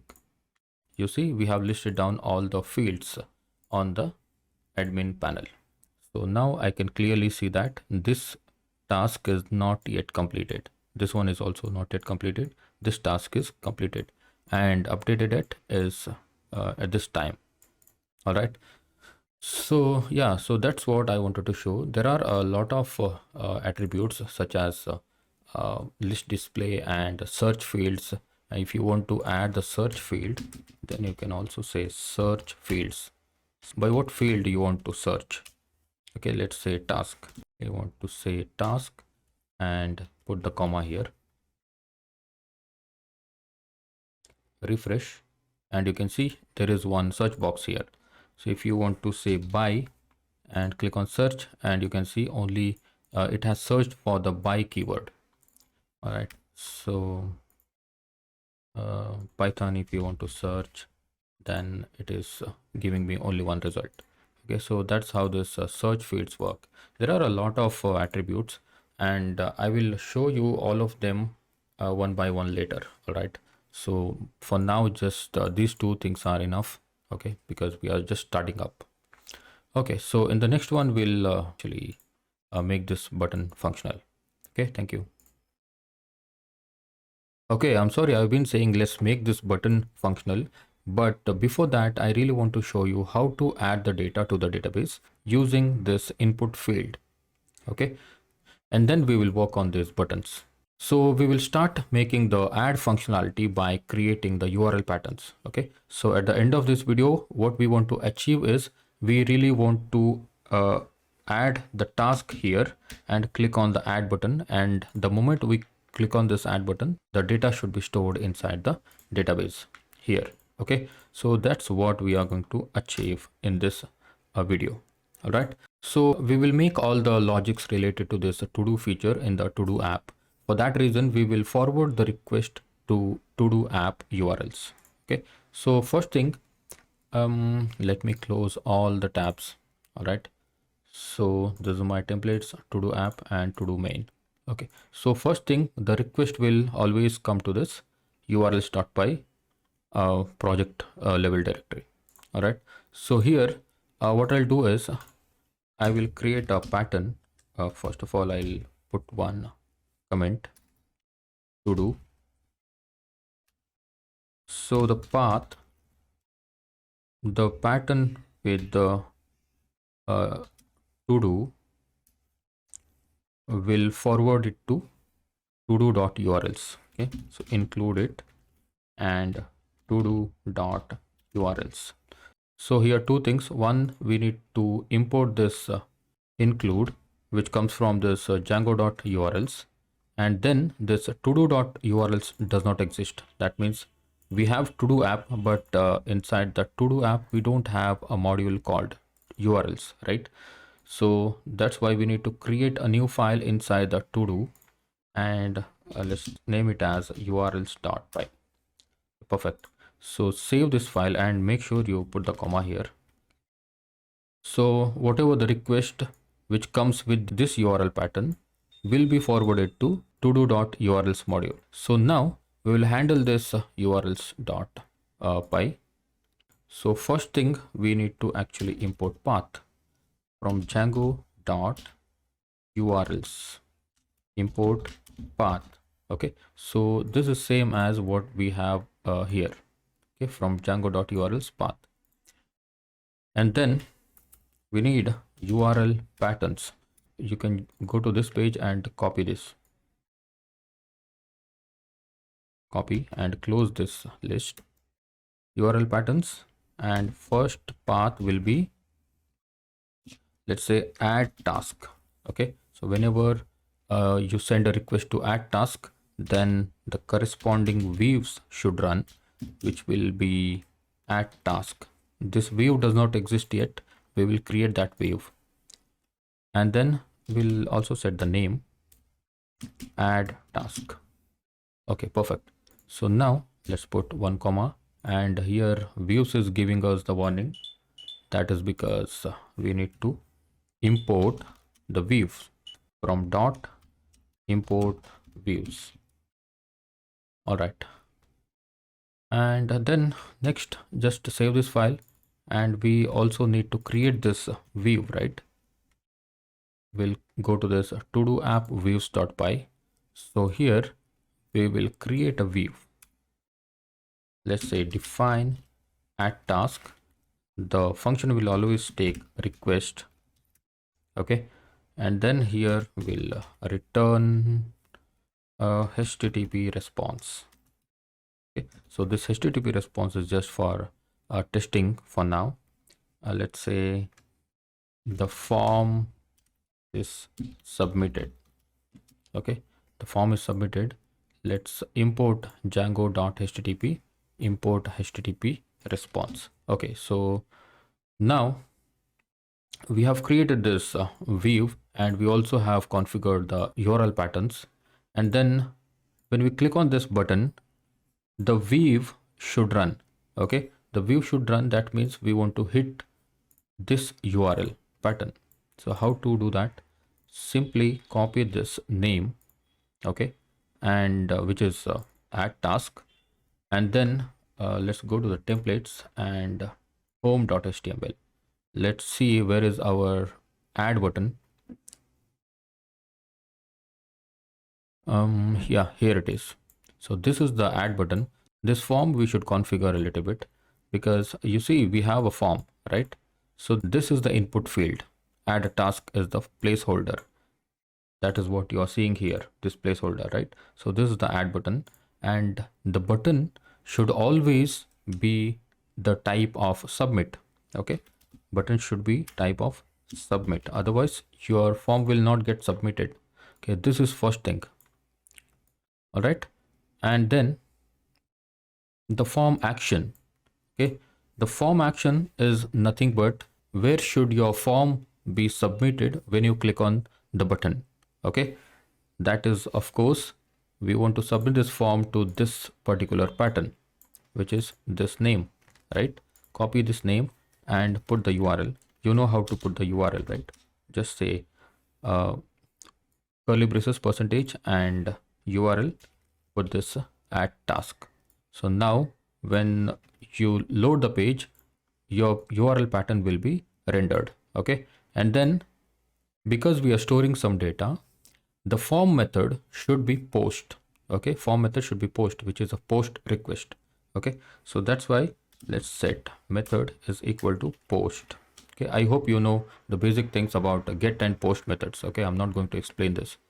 Because we are storing the data in the database, we use post request. Okay, if you don't want to store anything in the database and just want to send the data via URL, then you use get request. Okay, but for us, we don't want anything inside the URLs. We just need the data to be stored in the database. Okay, so that's why we use post request.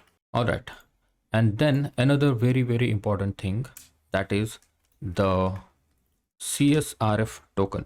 CSRF token. Okay, this is very important, and just remember that whenever you create a form with the method post, then you load this CSRF token.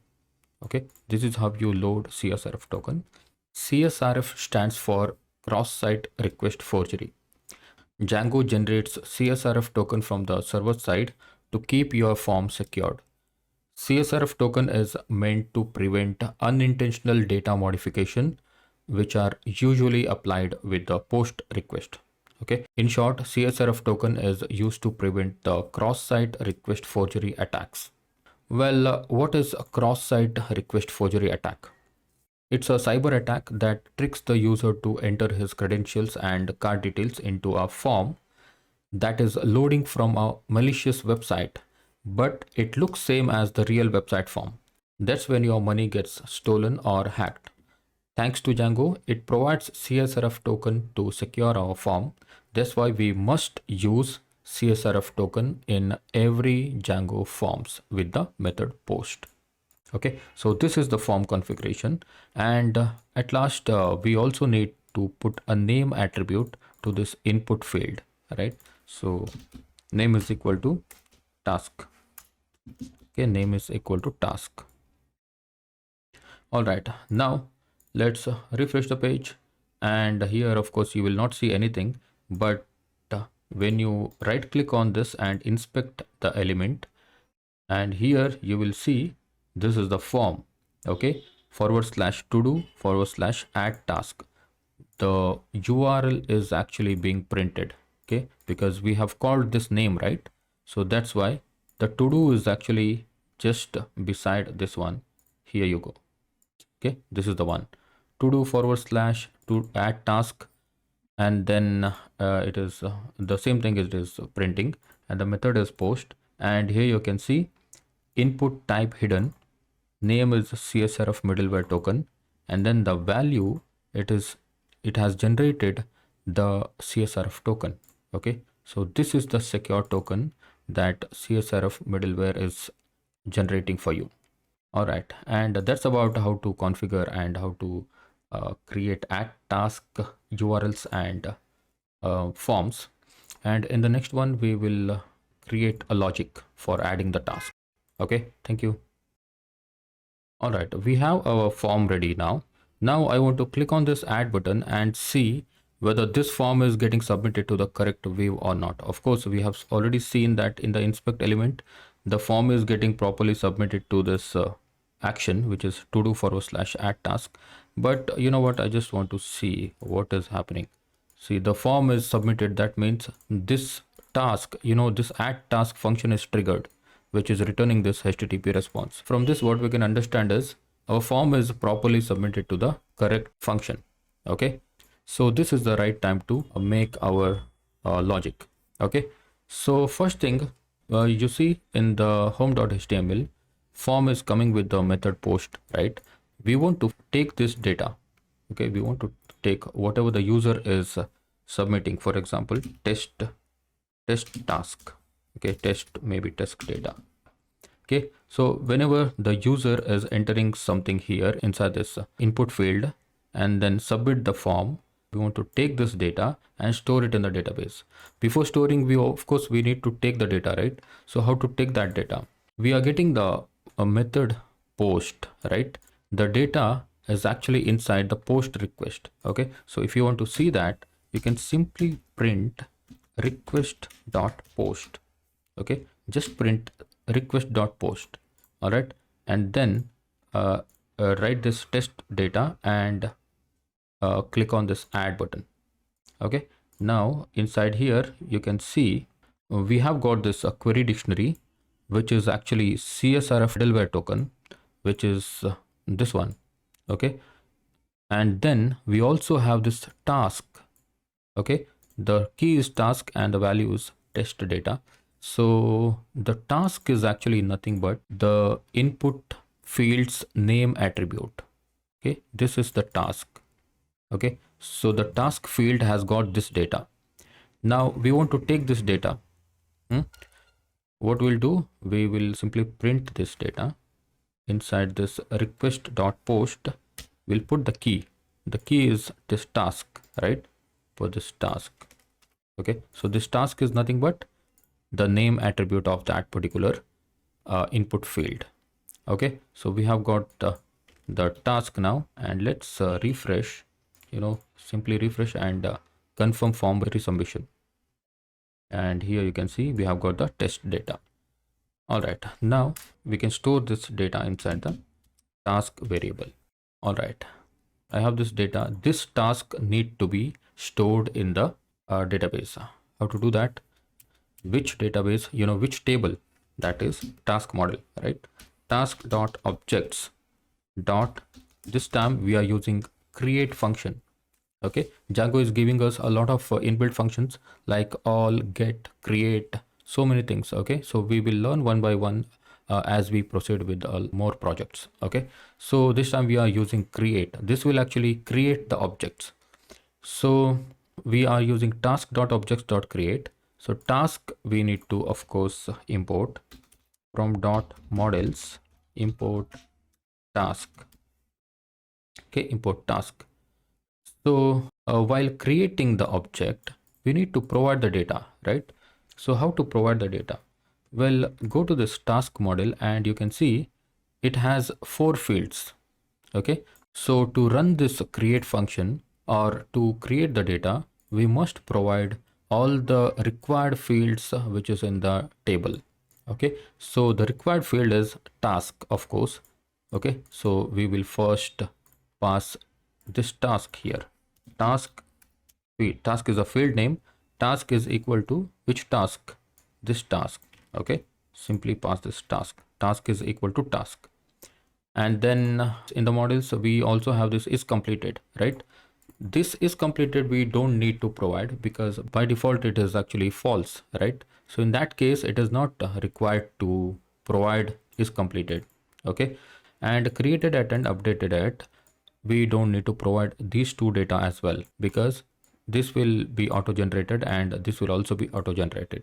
Okay, so currently we only have one data so that our create function can run. Okay, so now if you actually refresh this page or submit the page again. Okay, let's submit the page again. This is another task. Okay, this is another task and click on this add button.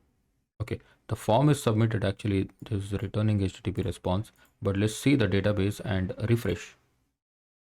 Okay, you see this is another task. One data is actually created. Okay, and of course this is unchecked because by default the is completed boolean field is set to false. Okay. All right. Now, at last, we don't need the form to be going to this form submitted response. We will redirect the user to home page after adding the task. Okay. Return redirect, return redirect the home page. Home page is this is the one, home view, right? This name will go here. All right, we'll return to the home page. This redirect will actually come from Django.shortcuts import redirect. All right, and refresh the page. Now, if you go back to your home page, and here you can see we already have this task listed. Okay, now let's add one more task. Click on add, and the data has been added here. Okay, now let's say you want this data to be upside down. For example, one more task should be on the top, and in that case, what you can do is inside the home function. Okay, inside the home function, where is it? Here it is. Okay, we are fetching the data, right? We're using the filter function.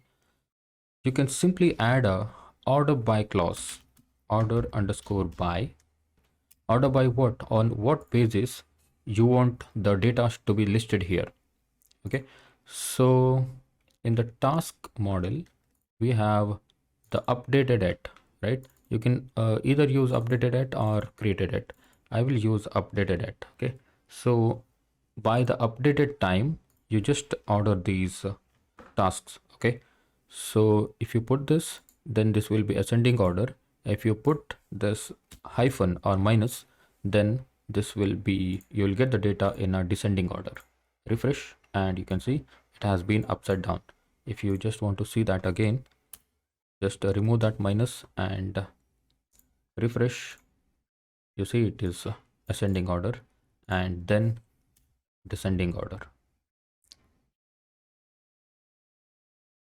Okay, so this is how we actually load the data or fetch the data on the front end. All right, so let's, before we start the next video, we will first push this code to the GitHub.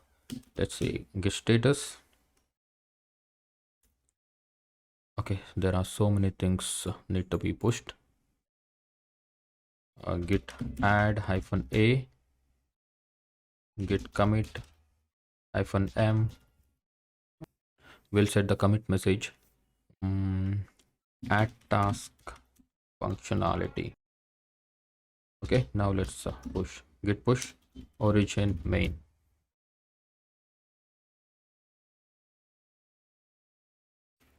Okay, so I think this is enough for this video, and just make sure you don't have anything inside the git status. All right, in the next one we will list down all the completed tasks on the right side. All right, thank you. All right, in this video, let's list down all the completed tasks on the right side. So let's go to the home view again. So inside the to-do main and views.py. Okay, so here we have got the tasks that are actually is completed equal to false, right? So these are actually uncompleted tasks, and now we need the completed tasks. Okay, completed tasks is equal to, again go to task.objects filter. Okay, now we need the condition, which is completed is equal to true, right? Is completed is equal to true. Now we will get all the completed tasks. All right, now if you print completed task and see whether we are getting the proper output or not, refresh this page, and on the terminal you can see this task is actually completed by grocery, right? So the same way, if you go to admin and just set one of your task as completed. Let me set this task as completed. Okay, just check this and save. Now this task is actually completed, right? Then refresh the page, and this task is not here anymore, and this should be here, you can see one task, that is buy grocery, is completed, and this is another task is completed. Okay, so to make the uncompleted task to completed task, we set this is completed flag to true. Okay, so we have all the completed task here. Okay, completed task. I'll remove this print statement. Okay, I'll remove this print statement, and now I'll just pass this completed task inside the context. Okay, so inside the context we can send any number of keys and values. All right, so that's why I'm sending completed task to this home.html. Okay, now this completed task is inside the home.html. Now we want to show that on the right side, right? So let's find out where is our right side. All right, here it is. Okay, so we will loop through this div card. All right, so I'll say curly braces percentage for task, or for I, or whatever it is, for task in completed task. Okay, completed tasks. Just make sure the spellings are correct. Where is it? Okay, here it is. Completed task. Okay, for task in completed task, and just end this for loop, end for. All right, and this will be changed now. We will print the task dot task. Now refresh. Okay, so this completed task will be buy grocery, and this is another task. And if you set this task buy grocery is unchecked, then you can see it here. All right, so that's how you list down all the tasks that are completed and uncompleted. Okay, refresh. Perfect. So yeah, this is it for this video, and in the next video we will make these three buttons functional. All right, thank you. All right, let's make this mark as done button functional now. When I click on this button, this particular task should be marked as completed. Okay, all right, the very first thing that we need to do is we need to decide which URL pattern is suitable for this mark as done feature. Okay, so let's think of this. We want to mark this specific task to be completed. Then that means we need some unique identity of this particular data, right? So most of the time we use ID or PK. What is PK? PK is nothing but the primary key of this data that automatically gets generated, okay, when you create this data. So we have the PK now. So if you want to see the primary key of this data, okay, so here it is, right, for task in tasks. So what I'll do is I'll say task.pk. all right, reload the page, and here you can see the pk is 7 for this one more task, and learn Python and Django pk is 2, and complete assignments pk is 1. Okay, so every data in the database has the primary key. All right, so using this primary key we will edit the data, or we can even delete the data. All right, so we will use this pk or primary key to edit this data to mark as done. All right, so I'll just remove it now. I don't want this. All right, so first thing I need to create the URL pattern, right? So go to this urls.py in the TODO app. So I'll create a path. And I'll say mark as done. Okay, I'll say mark as done / we need to pass the pk, right? Then only we will be able to fetch the data from the database using the primary key. All right, so this is how we do it. Int : pk. All right, / and then we will say views dot again we'll create a function with the name mark as done, and we'll also set the name mark as done. Okay, so now we have got the URL pattern. Now next thing we need to do is we need to actually create this function, mark as done function. All right, So let's say define mark as done, and this will actually take the first parameter is always a request. All right, and then this mark as done function is also taking the primary key. Okay, this is taking the primary key, right? For that reason we should also pass the primary key. Okay, so now here what we can do, and we'll say return HTTP response, then we'll say pk. Just want to print what we are getting in the request. Okay, just save this, and then we want to click on this mark as done, right? Okay, we want to click on this mark as done button, then we need to link that URL pattern to this particular button. All right, so in the home.html we have this mark as done, this is the button. This is actually the anchor tag. So anchor tag will have one attribute called href.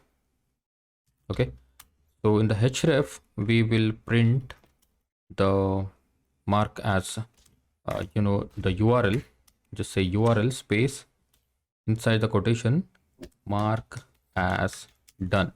Okay, because this mark as done function is taking the primary key here, then we have to put the primary key here. Okay, so after this single quotation, before this closing the tag, before closing the tag, here you should say pk. Okay, so that can be 5 or that can be 6, that can be 1 or 2. Okay, so but we cannot say 1 or 2 static. We actually need to print the dynamic primary key. All right, so that's why we should actually say task. Okay, we already have the task object, right? So task dot pk. Okay, task dot primary key, or you can also say id. Okay, task dot id or task dot pk. Now refresh the page, and here you can see when I click on this mark as done, and this is taking me to the to do / mark as done / 7, which is the dynamic primary key. All right, and when I click on this, it is taking me to 2, that is the dynamic primary key. Here also it is printing 2.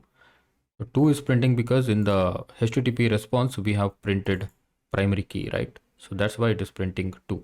All right, now that we know that we are actually returning the correct primary key, we got the primary key. Using this primary key we can fetch the data and edit it. Okay, edit the way whatever we want. Now let's see how to edit that. The main purpose of this view is that we want to set the is completed flag to true. Okay, to mark this task as done. All right, so first of all, let's take a task. Okay, we need to take the task, right? Let's say task is equal to get object underscore or underscore 404. Okay, get object or 404. What this function will do, you even have used this function in the previous project also. This function will actually fetch the data from the database if it exists. If it does not exist, it will return 404 error. Okay, so that's why we use get object or 404. So this function will actually take the task class, which is a table. Okay, and then the condition pk is equal to pk. Okay, pk is equal to pk. So this pk is actually the field name of the task model, and this pk is the dynamic primary key that we are passing. Okay, that we are passing from here. Okay, so that's why I said pk is equal to pk. All right, get object or 404 actually comes from Django.shortcuts. Okay, from Django.shortcuts import get object or 404. Make sure you import this function. Okay, all right, so now we got the task. Instead of printing that here, we will return the task. Okay, let's just say return HTTP response task. All right, now let's go back and refresh the page. Now I want to click on this mark as done and see what we get. Okay, we got the correct data, correct object. All right, so here mark as done, and you can see The ID is 2, but the object is this learn Python and Django, right? So now we can actually edit this. How to edit this? Task dot is completed. Okay, task dot is completed. Okay, this is actually the object and this is the field. All right, which field I'm talking about? This one. Yeah, here it is. Okay, this field. Make sure the spellings are correct. Okay, task dot is completed is equal to, we want to set this as true. True means this particular task is completed. Okay, and once we have assigned the value to this field, then we should also save this object. Okay, task dot save. Just call the save function and this task will be saved. All right, and once the data is saved, then next what we can do, we should actually go back to this same page, right? So that's why we can simply say return redirect to home. That's all. Okay, now if you refresh the page and if I want to mark this task as done, then simply I'll click on this mark as done. Okay, and you can see this is now the completed task. All right, and here mark as done, this is the completed task. All right, okay, so that's how you make the mark as done functionality. Okay, so in fact that's how you edit the data in the model. All right, so yeah, in the next one we'll take care of this edit and delete. Okay, thank you. All right, before we move forward, I want to give you a task or an assignment. I have shown you how to create mark as done feature. Now I want you to make mark as undone feature by yourself, just in front of this completed task. Okay, so next lecture will be the assignment for you. I will also give you a hint in the assignment description. So go ahead and start making the mark as undone feature. Try your best. If you get any errors, then try to find the solution yourself. You can always look for the solution on Google. Okay. However, I am going to make this feature in the next video. Okay, I'll see you there. Okay, welcome back. I hope you were able to complete the assignment. Anyhow, I am going to make this feature in this video. If anybody has got any errors or doubts, this video will be helpful. Okay, so the first thing that we need to do here is we need the button.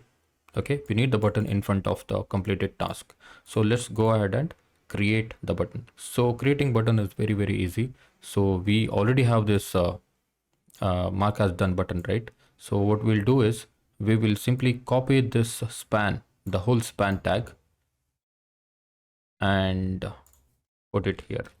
Okay, we don't need these delete and edit features for the completed task, so I'll just remove it. So this href I will remove. Okay, I just want to write that again. All right, so this will be mark as undone. Mark as undone.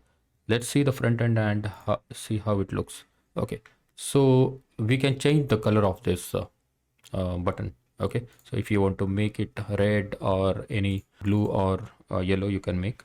Just change the button class success to danger.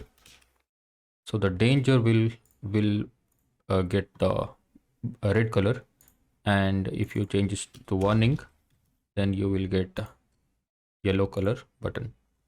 Okay, I'll just go with this danger, and instead of this check mark, I'll say times. Times will actually give you a cross mark. All right, refresh. All right, we have got the buttons ready now.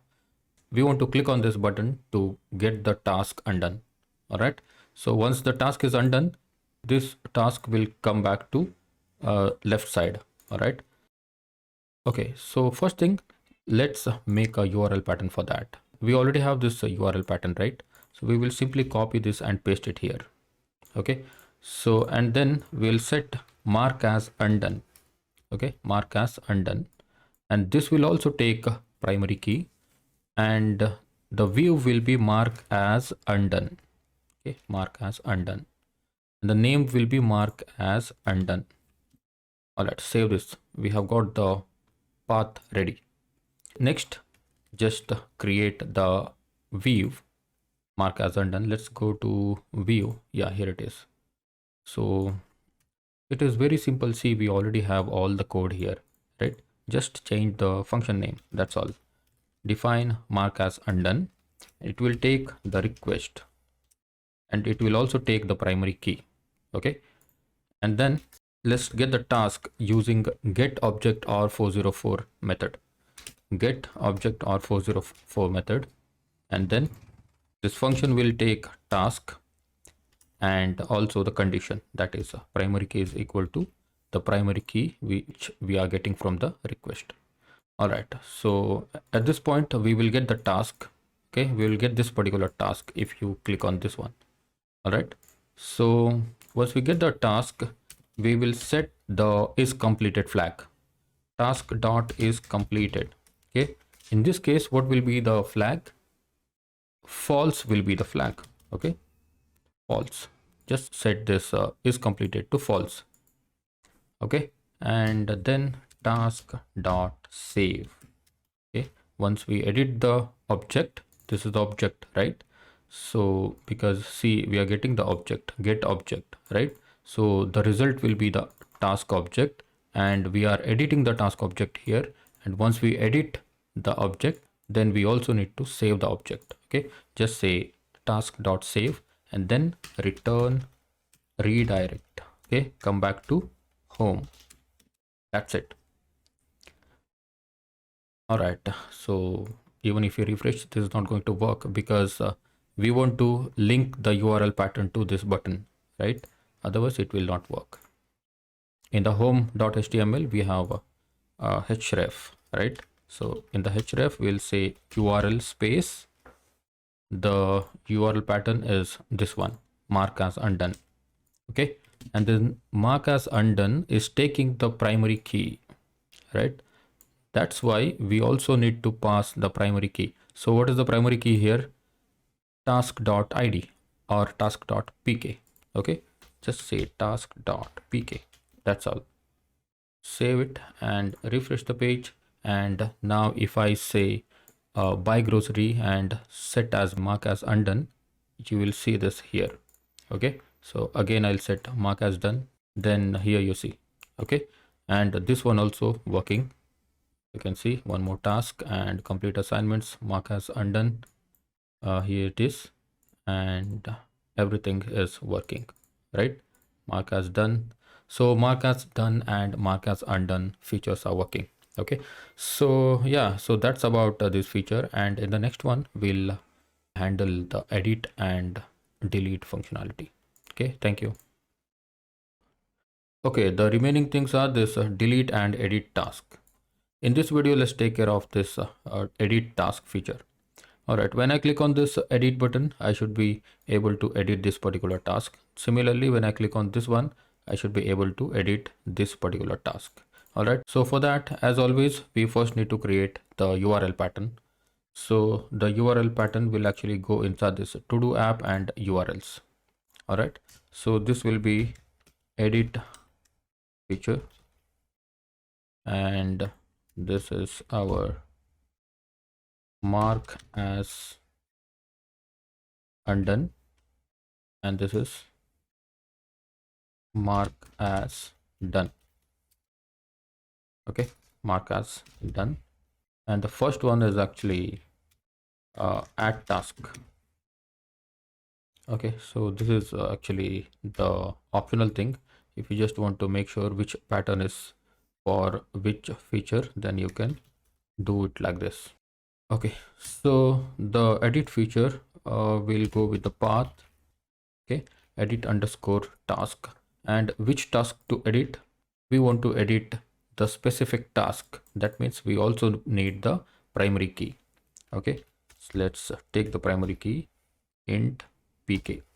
All right, and then we will say views dot, we need to create a view. Let's call this view as edit task, and then this name will be edit task. Okay, so the URL pattern is ready, and we should just create this edit task function. Okay, inside the views.py, let's create a function, define edit task. Okay, define edit task. It will take a request. Because this is taking the primary key, we also need to receive the primary key here. All right, for now let's return render request comma, we need the page for editing the task, right? In fact, we need a form. Okay, so for that reason, when I click on this edit button, I want to redirect to the new page. We'll call it as edit task page.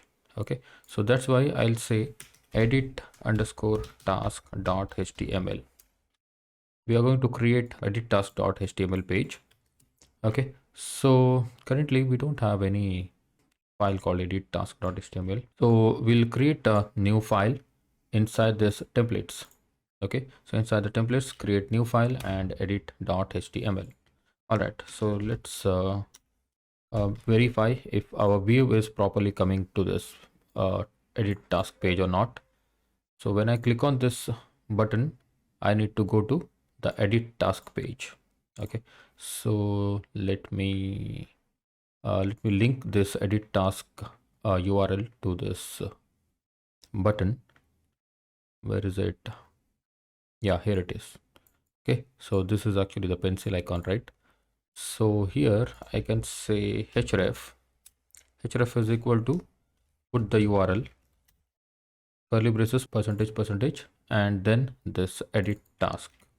Okay, edit task. Okay, not like this. You should actually call this URL and then edit task. So this edit task needs the primary key, right? So that's why we should actually print the dynamic task ID. Okay, so you can simply say task ID. All right, so what if I don't put this task ID? Let's don't put any task ID. Just try to refresh this page, and you see you are getting this error. Okay, this is saying reverse for edit task with the no argument not found. Okay, that means this edit task pattern does not have the primary key included. Okay, so because the pattern is taking the primary key, but in the home.html we are not passing the primary key. So that's the reason we should actually pass this task.id. Okay, so this task.id is the primary key. Refresh, and here when you click on this icon, you are going to task edit task page, and here this is the primary key. If you click on this, and this is the primary key of this particular task. Okay, so we are currently landing into the proper right view, and then what we need to do, we need to design the proper page. Okay, design the Bootstrap page for editing the task. All right, so we'll design this edit task.html in the next video. All right, let's quickly design this edit task.html page.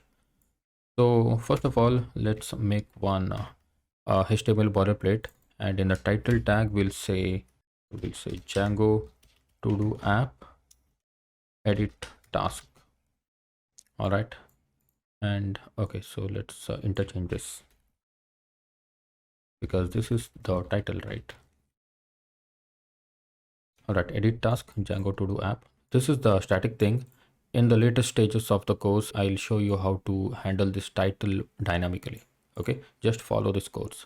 So before we write anything in the body, we'll just implement the Bootstrap and font awesome icons. So copy this to these three lines from the home.html, and just above closing head tag, paste it. All right, so this means this page also has the Bootstrap functionalities. Okay, so now let's create a div with the class of container. Create a div with the class of container, and then let's make one h3 tag. So h3 will give the class padding top 5, padding bottom 5, and text center will say Django TODO App. edit task. Okay, and let's refresh the page and see how it looks. Okay, so it is saying Django TODO App edit task. All right, and one more thing you are saying here is this edit task /2, right?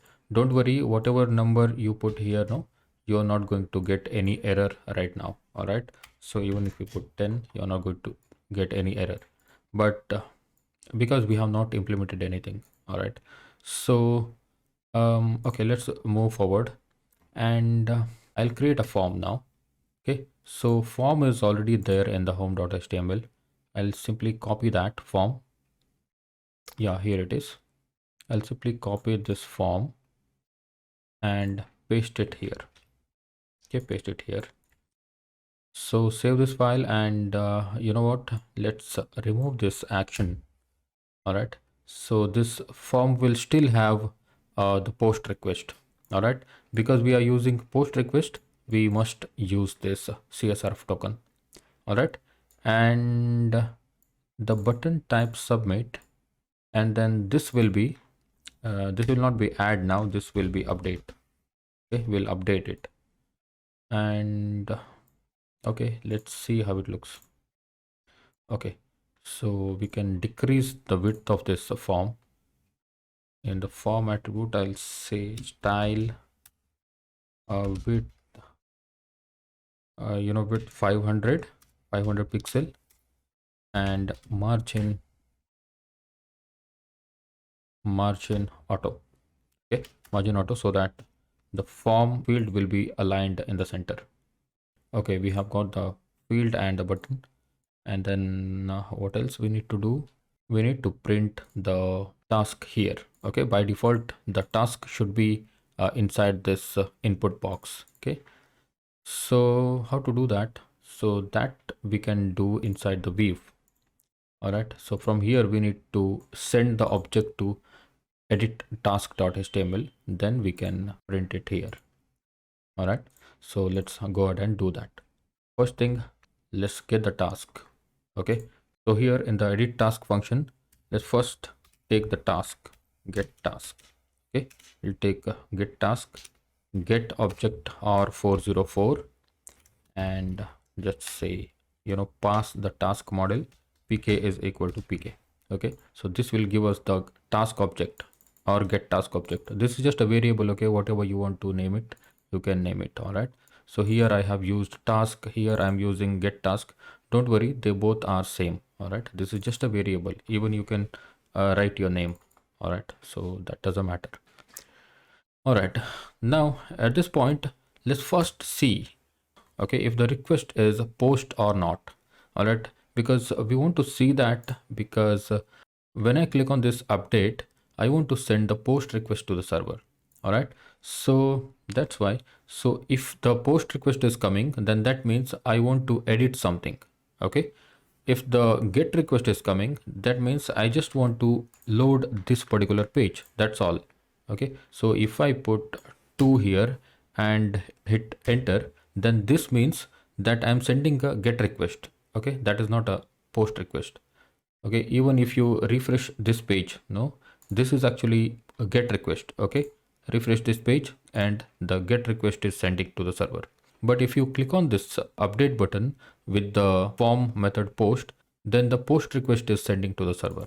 All right, post request means add or update something inside the database. Get request means just refreshing the page or just loading the HTML template. All right, so that's what it means.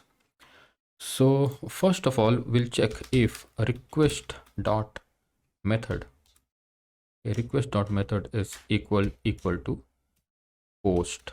If request dot method is equal to post, then for now let's not handle the post request now. First, let's handle the get request.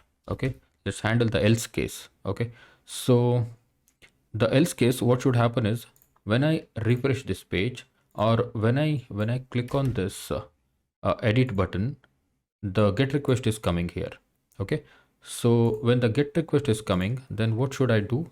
I should actually pass the get task inside this edit task HTML page. All right, So context, inside the context you put get task. Okay, get task colon get task.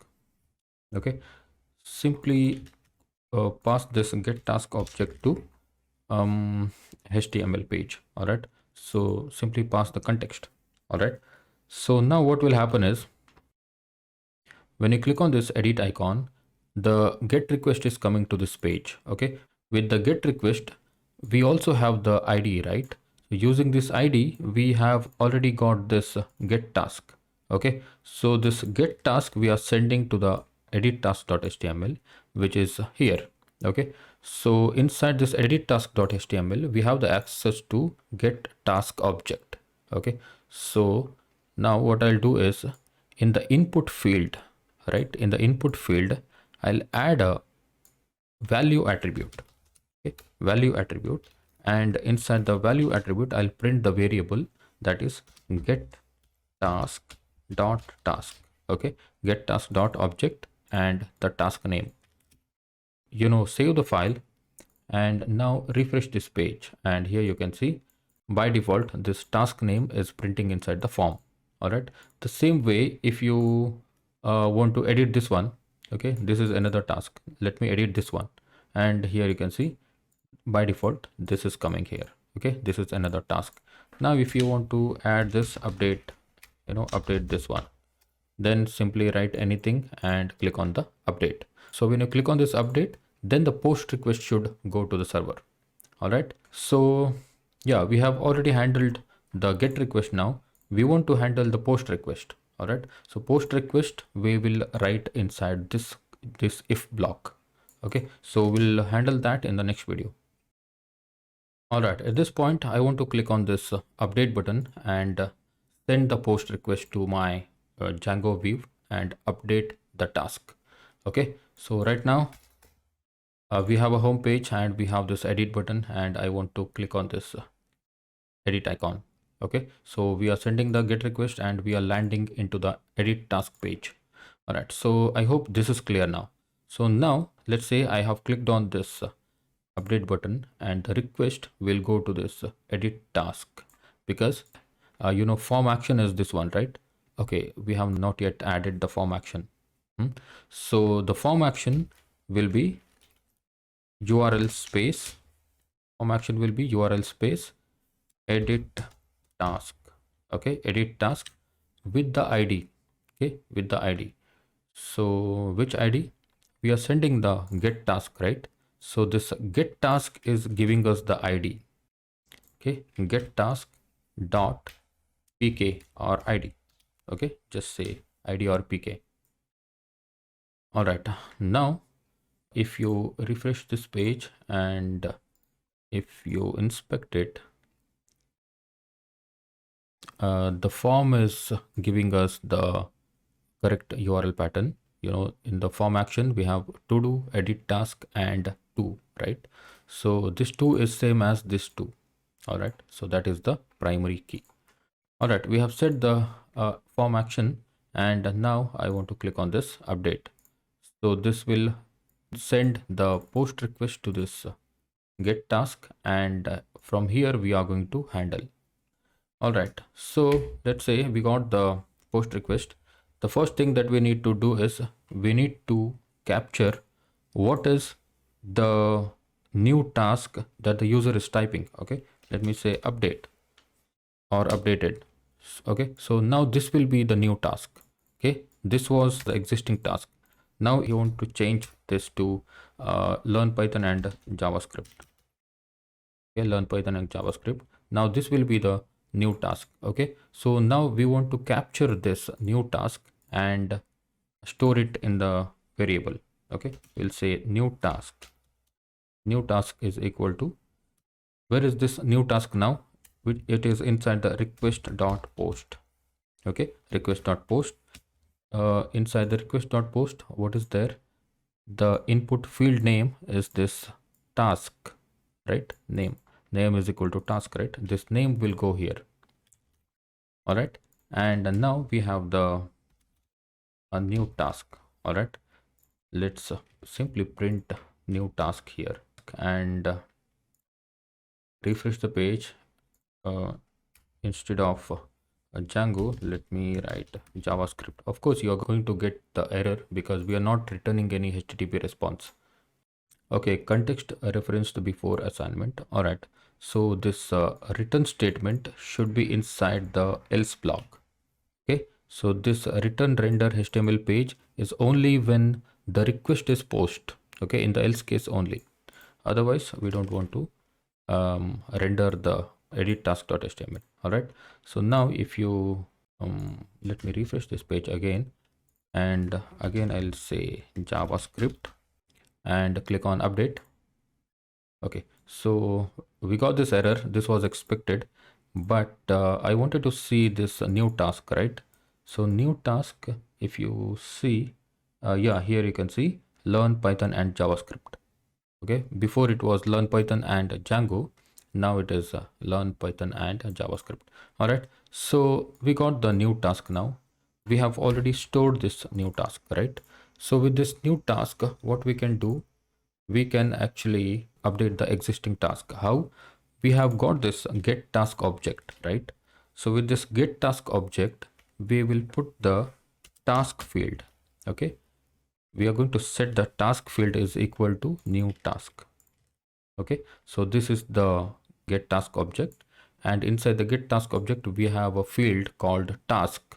Okay, so what are the fields? You can just see it inside this task model. Okay, we are going to update this task. All right, so that's why get task object dot task is equal to set this to new task. New task is this one. Okay, and once we set that, simply save the object. Okay, get task dot save.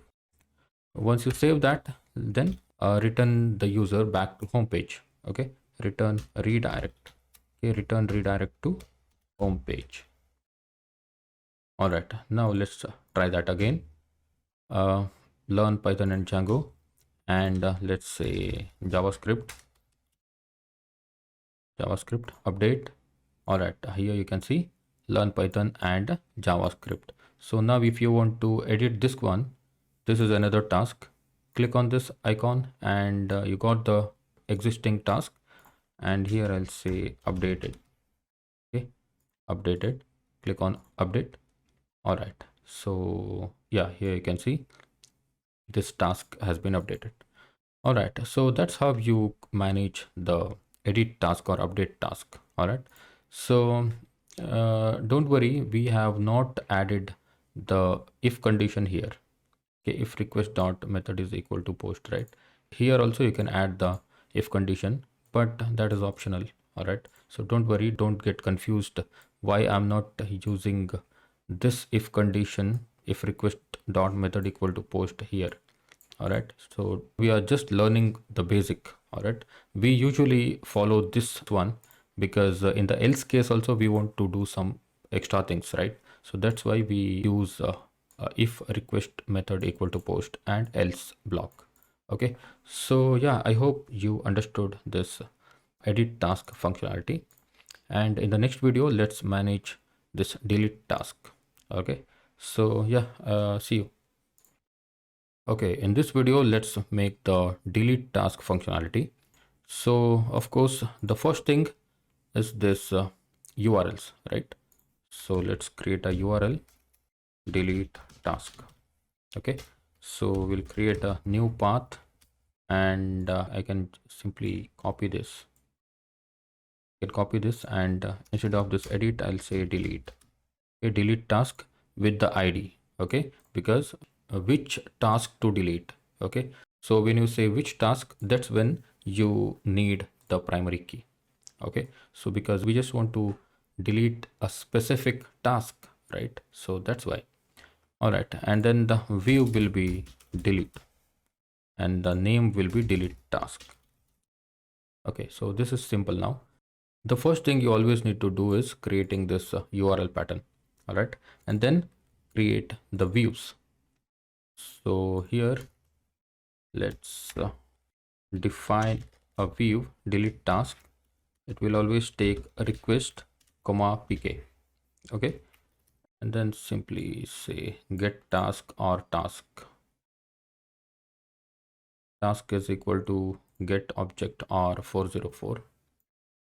All right, and here we got the task. All right, so then what we'll do, task dot delete. That's all, because we are just deleting the whole task object. Okay, I mean task dot delete. This delete is an inbuilt function. You can run this delete function on any object. All right, so once the task is deleted, just send him back to the home page. Okay, return redirect to home. All right, and yeah, that's it. And what else you need to do is you need to link the button, right? So in the home page, where is the delete button? Yeah, here it is. Okay, so we'll give a href URL space delete underscore task and then task dot id. Okay, delete task and pass the task id, and now refresh. Okay, now let's say I want to delete this particular task, learn Bootstrap, right? I'll click on here, and you know that task has got deleted. And okay, I will do this mark as done, and I'll delete some of the task. Okay, I'll delete this one now. Okay, so I can add some task here. Okay, I'm able to add the task, and I'm able to update the task, and I am able to delete the task. Okay, so that's how you can make the TODO app, and you can still scale this project if you want, but since this is just for learning the CRUD operations, I just want to keep it very simple. Okay, and in the next video we will push this code to the GitHub. All right, thank you. All right, before we finish this section, let's push all the code to the GitHub. So let's first see the status, and there are a lot of things need to be pushed. So I will add git add -a and git commit -m todo app, maybe I'll say final. Okay, so now git push origin main.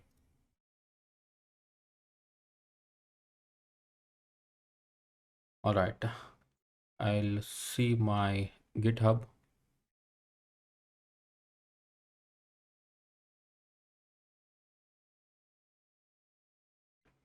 Okay, so all the codes are pushed to the GitHub. All right, so this is about the TODO app.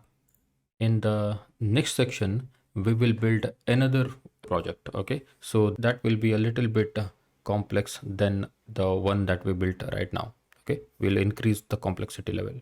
Okay, so most probably we'll be building Django blog app. Okay, so yeah, I'll see you in the next video. Congratulations, you just completed this course successfully. I'm extremely thankful for you to be with me throughout the course, and I'm sure you have learned a lot of great things in this course. If you want to learn more advanced Django stuff from me, you can check out my other courses where I teach to build the massive web applications such as Advanced Django e-commerce project and complex multi-vendor marketplace application. These projects will definitely be an ultimate addition to your portfolio. You can check the demo of these complex projects using these links. You can connect with me anytime on LinkedIn or other social media platforms. I'll be happy to create more such useful content in the future as well. With that said, I wish you all the best for your career and see you next time.